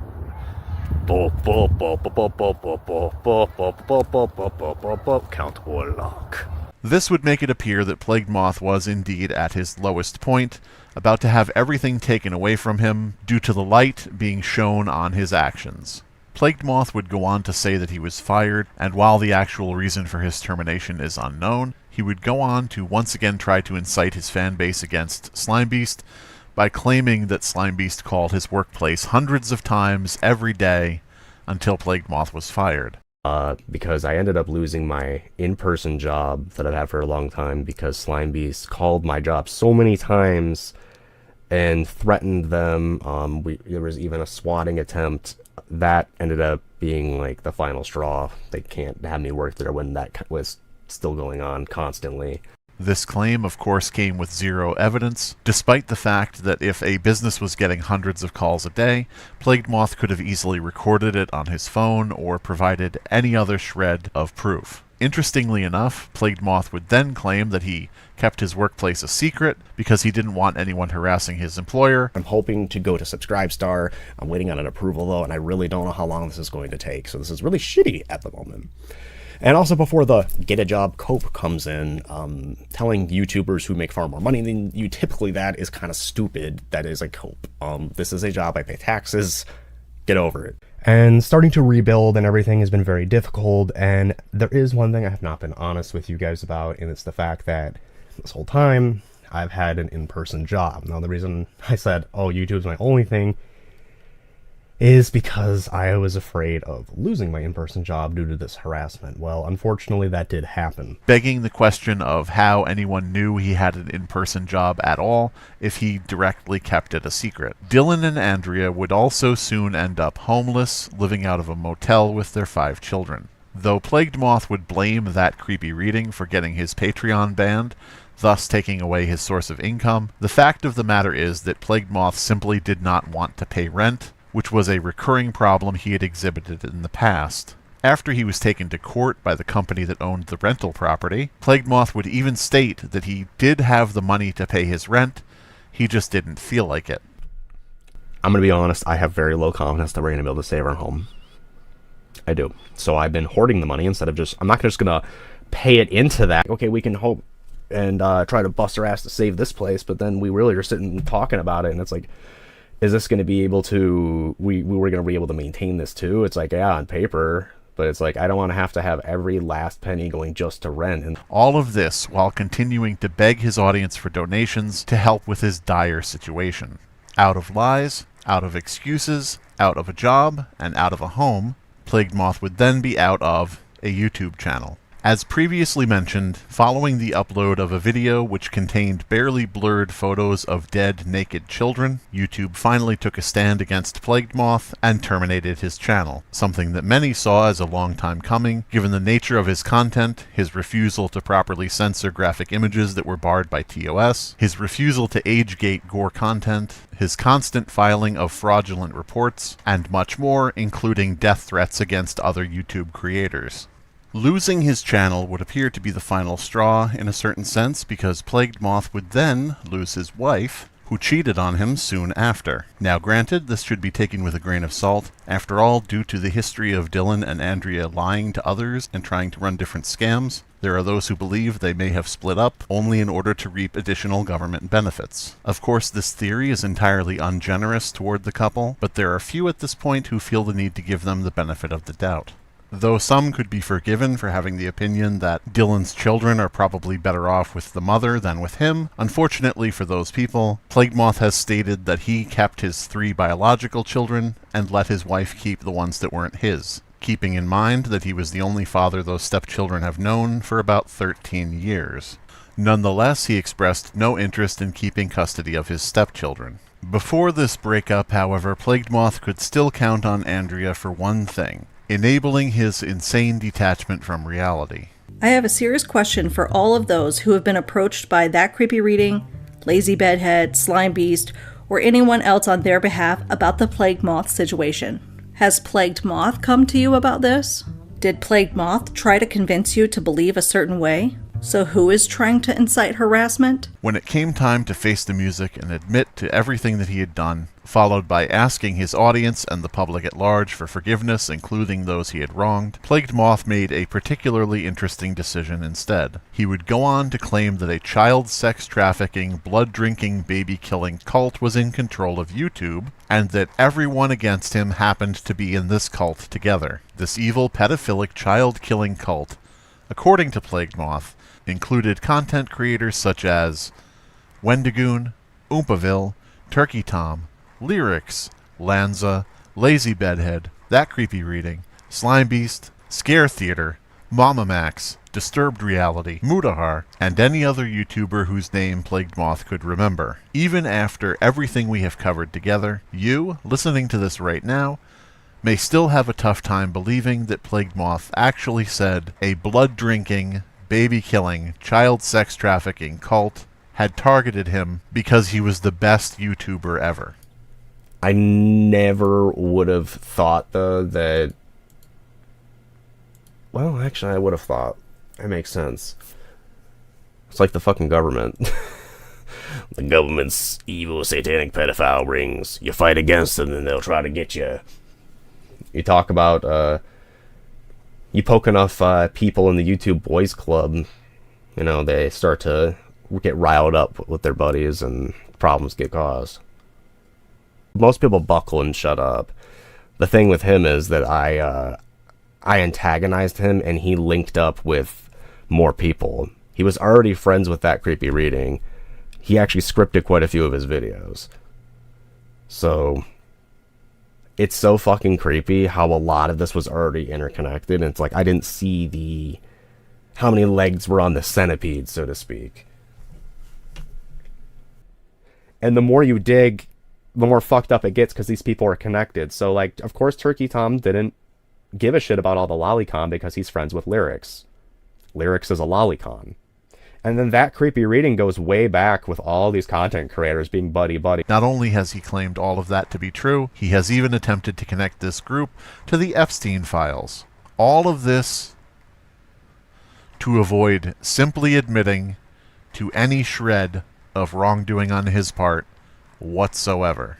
With Plagued Moth living on the street, alone, jobless, And without a YouTube channel, one would think that he would simply find something else to do. However, immediately after being shut down, Plagued Moth would create a ban evasion channel called No Happy Endings, a reference to the fact that children in his gore videos do not get to live out a happy ending, where he would simply re-upload all of his terms of service violating content as if nothing had changed whatsoever. He would also go back to posting false information that had been debunked years prior, and would continue to threaten the lives of other YouTubers. All of this while continuing to sell gore, this time through Buy Me a Coffee. In order to try to build back his audience, he would also quote-unquote thirst trap them on Instagram, telling his audience, which he describes as being full of sexual assault survivors, that they should let him quote fuck the pain away.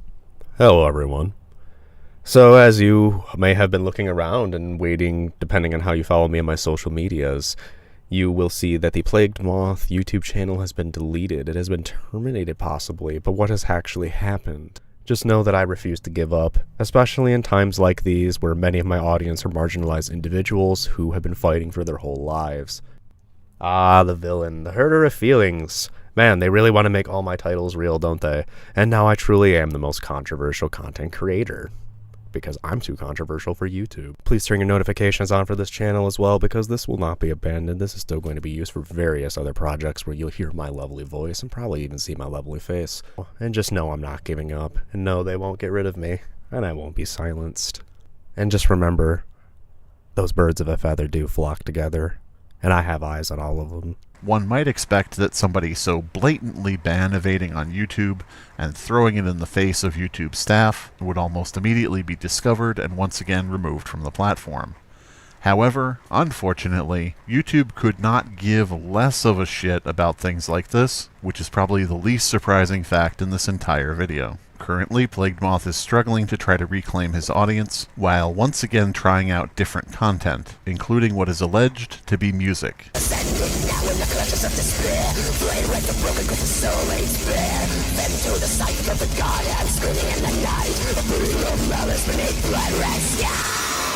All in all, when it comes to the case of Dillan Matthew Morgan, also known as Plagued Moth, while everything has fallen down around him, and he has been thoroughly exposed for multiple cases of depraved wrongdoing and federal crimes, he actually has changed very little. If there's one positive takeaway from this whole ordeal, it's this. Slime Beast is one hell of a fucking rodeo clown.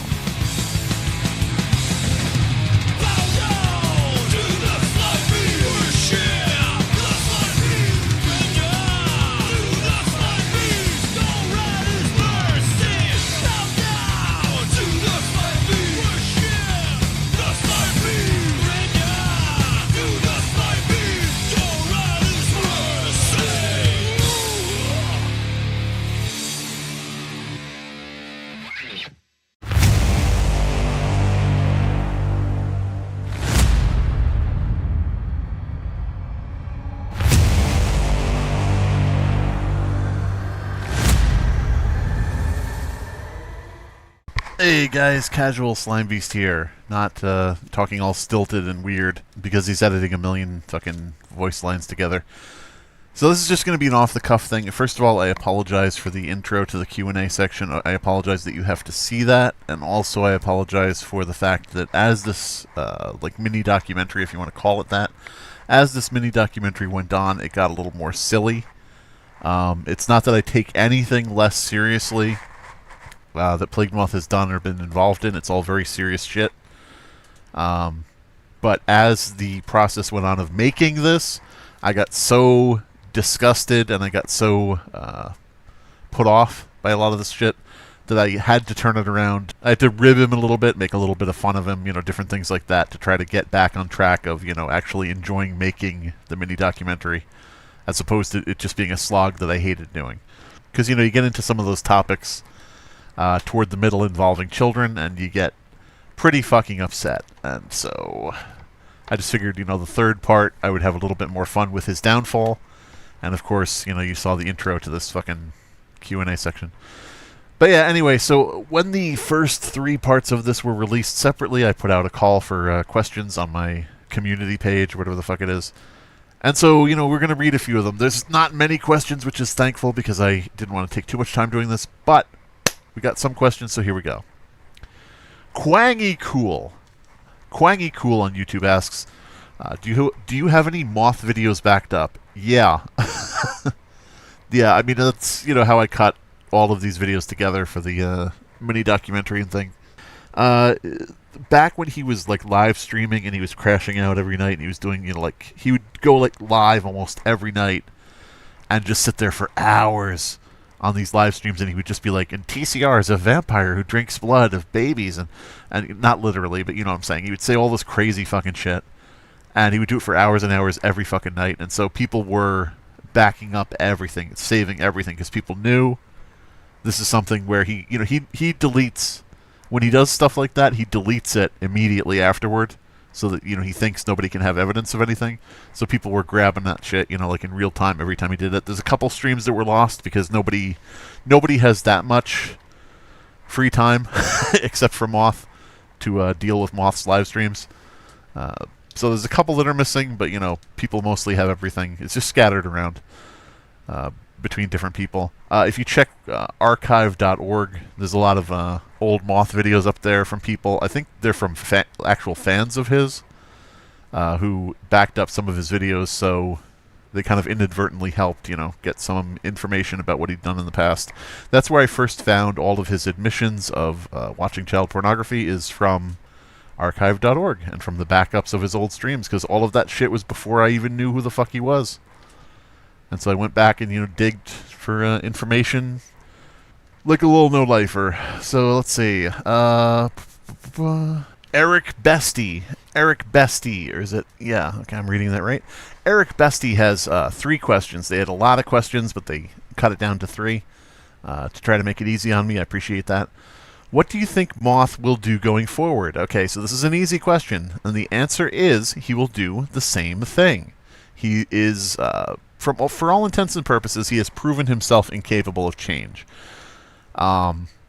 He has doubled down on everything he has ever said, no matter how many times it's disproven.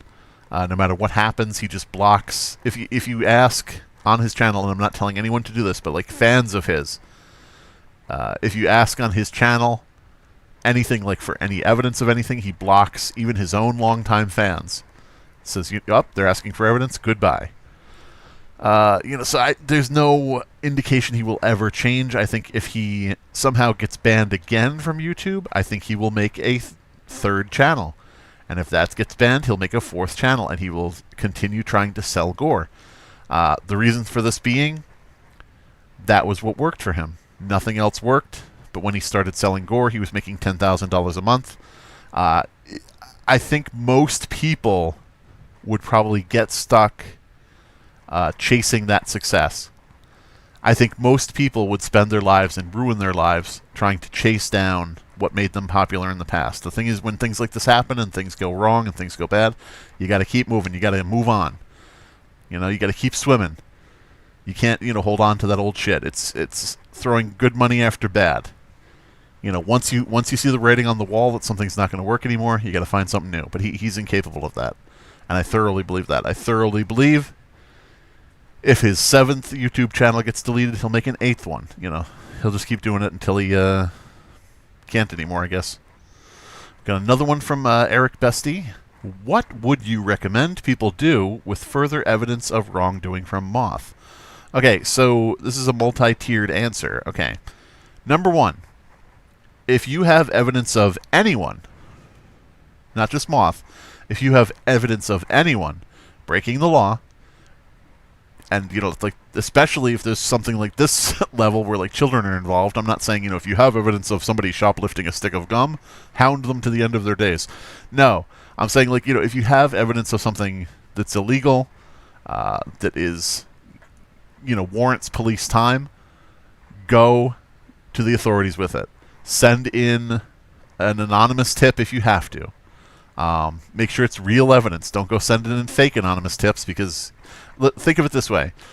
If for no other reason, if there's no other reason, and fake tips and fake reports, make the authorities think that somebody has people after them that are filing fake reports. And that, is, like that's antithetical to what you want to do. You want to hold people to account who are actually doing wrong. But yeah, that's the first point there, is if you have evidence of a crime, authorities, that's what you do. That's who you go to with it. If it's something that can't be prosecuted as a crime, like either it's a moral failing or it's something where police have not acted or statute of limitations has run out, if there's no other option, I would say go to people who may be interested in the subject and, share the information, signal boost it. If it's something where it's of public concern. I know a lot of people in horror, like in online horror. I know various writers in online horror who have criminal records, for drinking and driving or, all different things like that. You don't see me making videos about it. You don't see me signal boosting, don't support this writer. Don't support this writer. They have a conviction for trespassing. No, you don't see that. But when it's something to do with kids, or, abusing fans or scamming fans or committing fraud, different things like that involve, taking advantage of another person, then I say if you've gone to the legal side of it, to the law, to the authorities, and there hasn't been any action, or it's past statute of limitations, or it's not prosecutable, you have every right to signal boost the fact that it happened. Like if somebody has, like Plague Moth, for example, obviously, if somebody has admitted to watching child porn and they have children in their audience, there is no requirement for you to sit there quietly and twiddle your thumbs and say, oh, well, I just got to let a bunch of kids keep going to this child predator, oh, well, nothing I can do. You don't harass the content creator. You don't threaten the content creator. You don't do any shit like that. What you do is on your own platform, in your own time, in your own way, in your own words, you signal boost and you tell people the facts of what has actually happened, the honest and true facts. You don't make things up. You don't fabricate screenshots. You don't do anything like that. You tell the honest facts of what happened in your space, on your platform. And if you get taken down by false reports, you add that to the pile and you signal boost. And this guy took down my stuff with false reports. It's a slog sometimes, and it's a hard fight, but you got to do what you got to do. The third tier to that, the third thing is report to platforms. If somebody on Discord is talking about watching child porn, report the posts to Discord after you report them to the authorities. If somebody's talking on Twitter and they're saying, thanks for the fundraiser to help me get my surgery.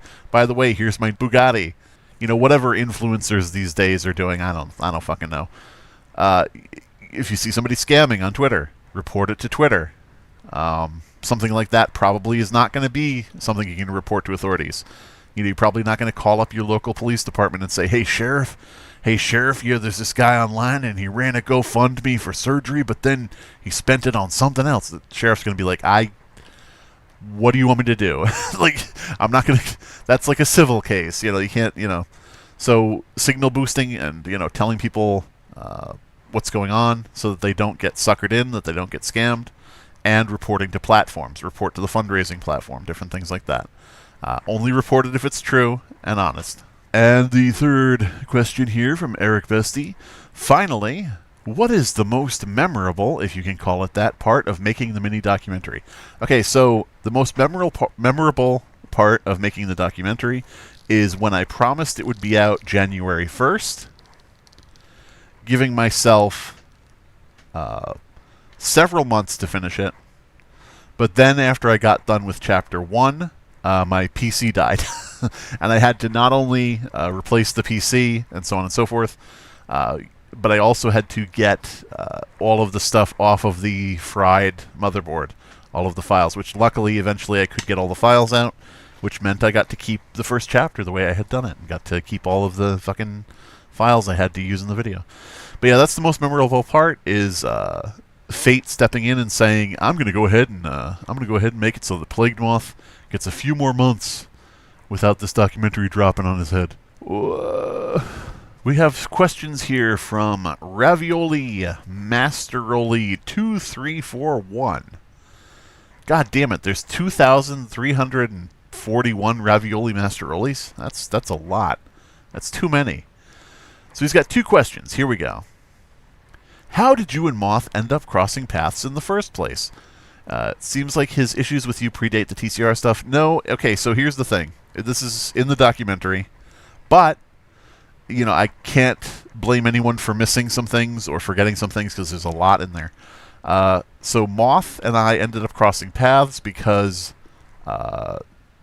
Moth got in a fight with That Creepy Reading, and I had previously given information to That Creepy Reading for one of his videos, a video about Creeps McPasta, who was a YouTuber who was grooming little kids. So since I had given information to That Creepy Reading and had appeared in his video, Plague Moth saw that, and so he started talking shit about me as well, thinking I was friends with That Creepy Reading. So he was like trying to do the thing of attacking That Creepy Reading's friends. And he's like, Slime Beast is bad, too, you know, that type of shit. So that's how we ended up crossing paths, is Dilmo made the Slime Beast mistake, which is what I call it when somebody starts talking shit about me for no reason, and then I end up just completely shitting on them. But yeah, so next question. Do you think that Moth will eventually kind of vanish into obscurity, more so than he has already, or he'll continue kicking and screaming while trying to start an internet career forever?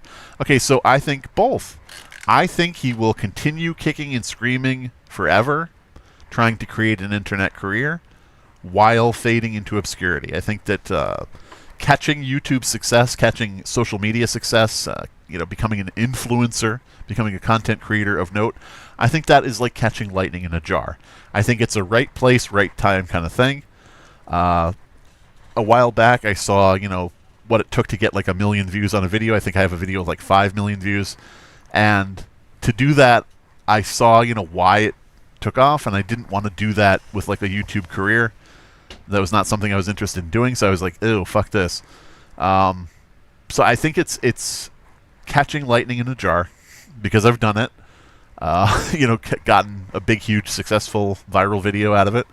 And then you just keep doing, you know, whatever made you viral, and you just keep hoping that it builds and builds and builds. I think that it's so rare, like lightning striking in a jar, that I don't think he will ever recapture it again.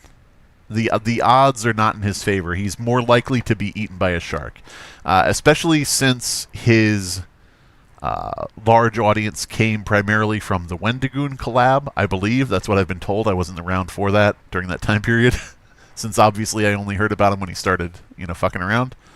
But yeah, I don't think he'll ever recapture that. I don't think I'll ever capture that. I don't think a majority of people will ever capture that. He was lucky to have nearly 500,000 subscribers. He was lucky to be making money off of a YouTube career. He was lucky to be able to pay bills by talking into a microphone in front of a camera in his house. He was very lucky to have all that.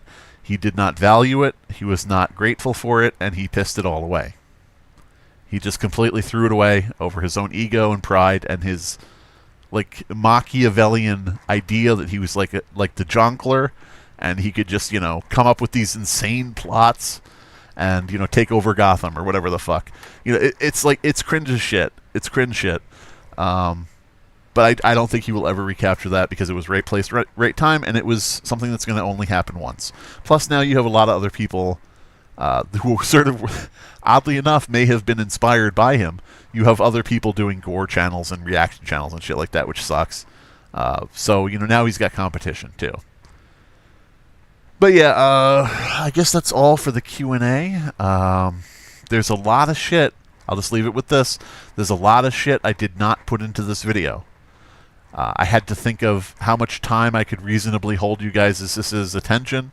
I didn't want to get into too much minutia. There are still some really big things he did that were extremely bad that I just had to cut for time. And then there's a bunch of little nitpicky shit where he's lied about this, lied about that, which I cut that for time because I'm like, I can't just keep saying, you know, that he lied for 5 hours, you know, about all these different lies. So in the description below, I'm going to put links to other people's videos. Other people's videos have covered some things here and there that I haven't. It's just the way it is. You got to cut some stuff to not go on too long. And speaking of not going on too long,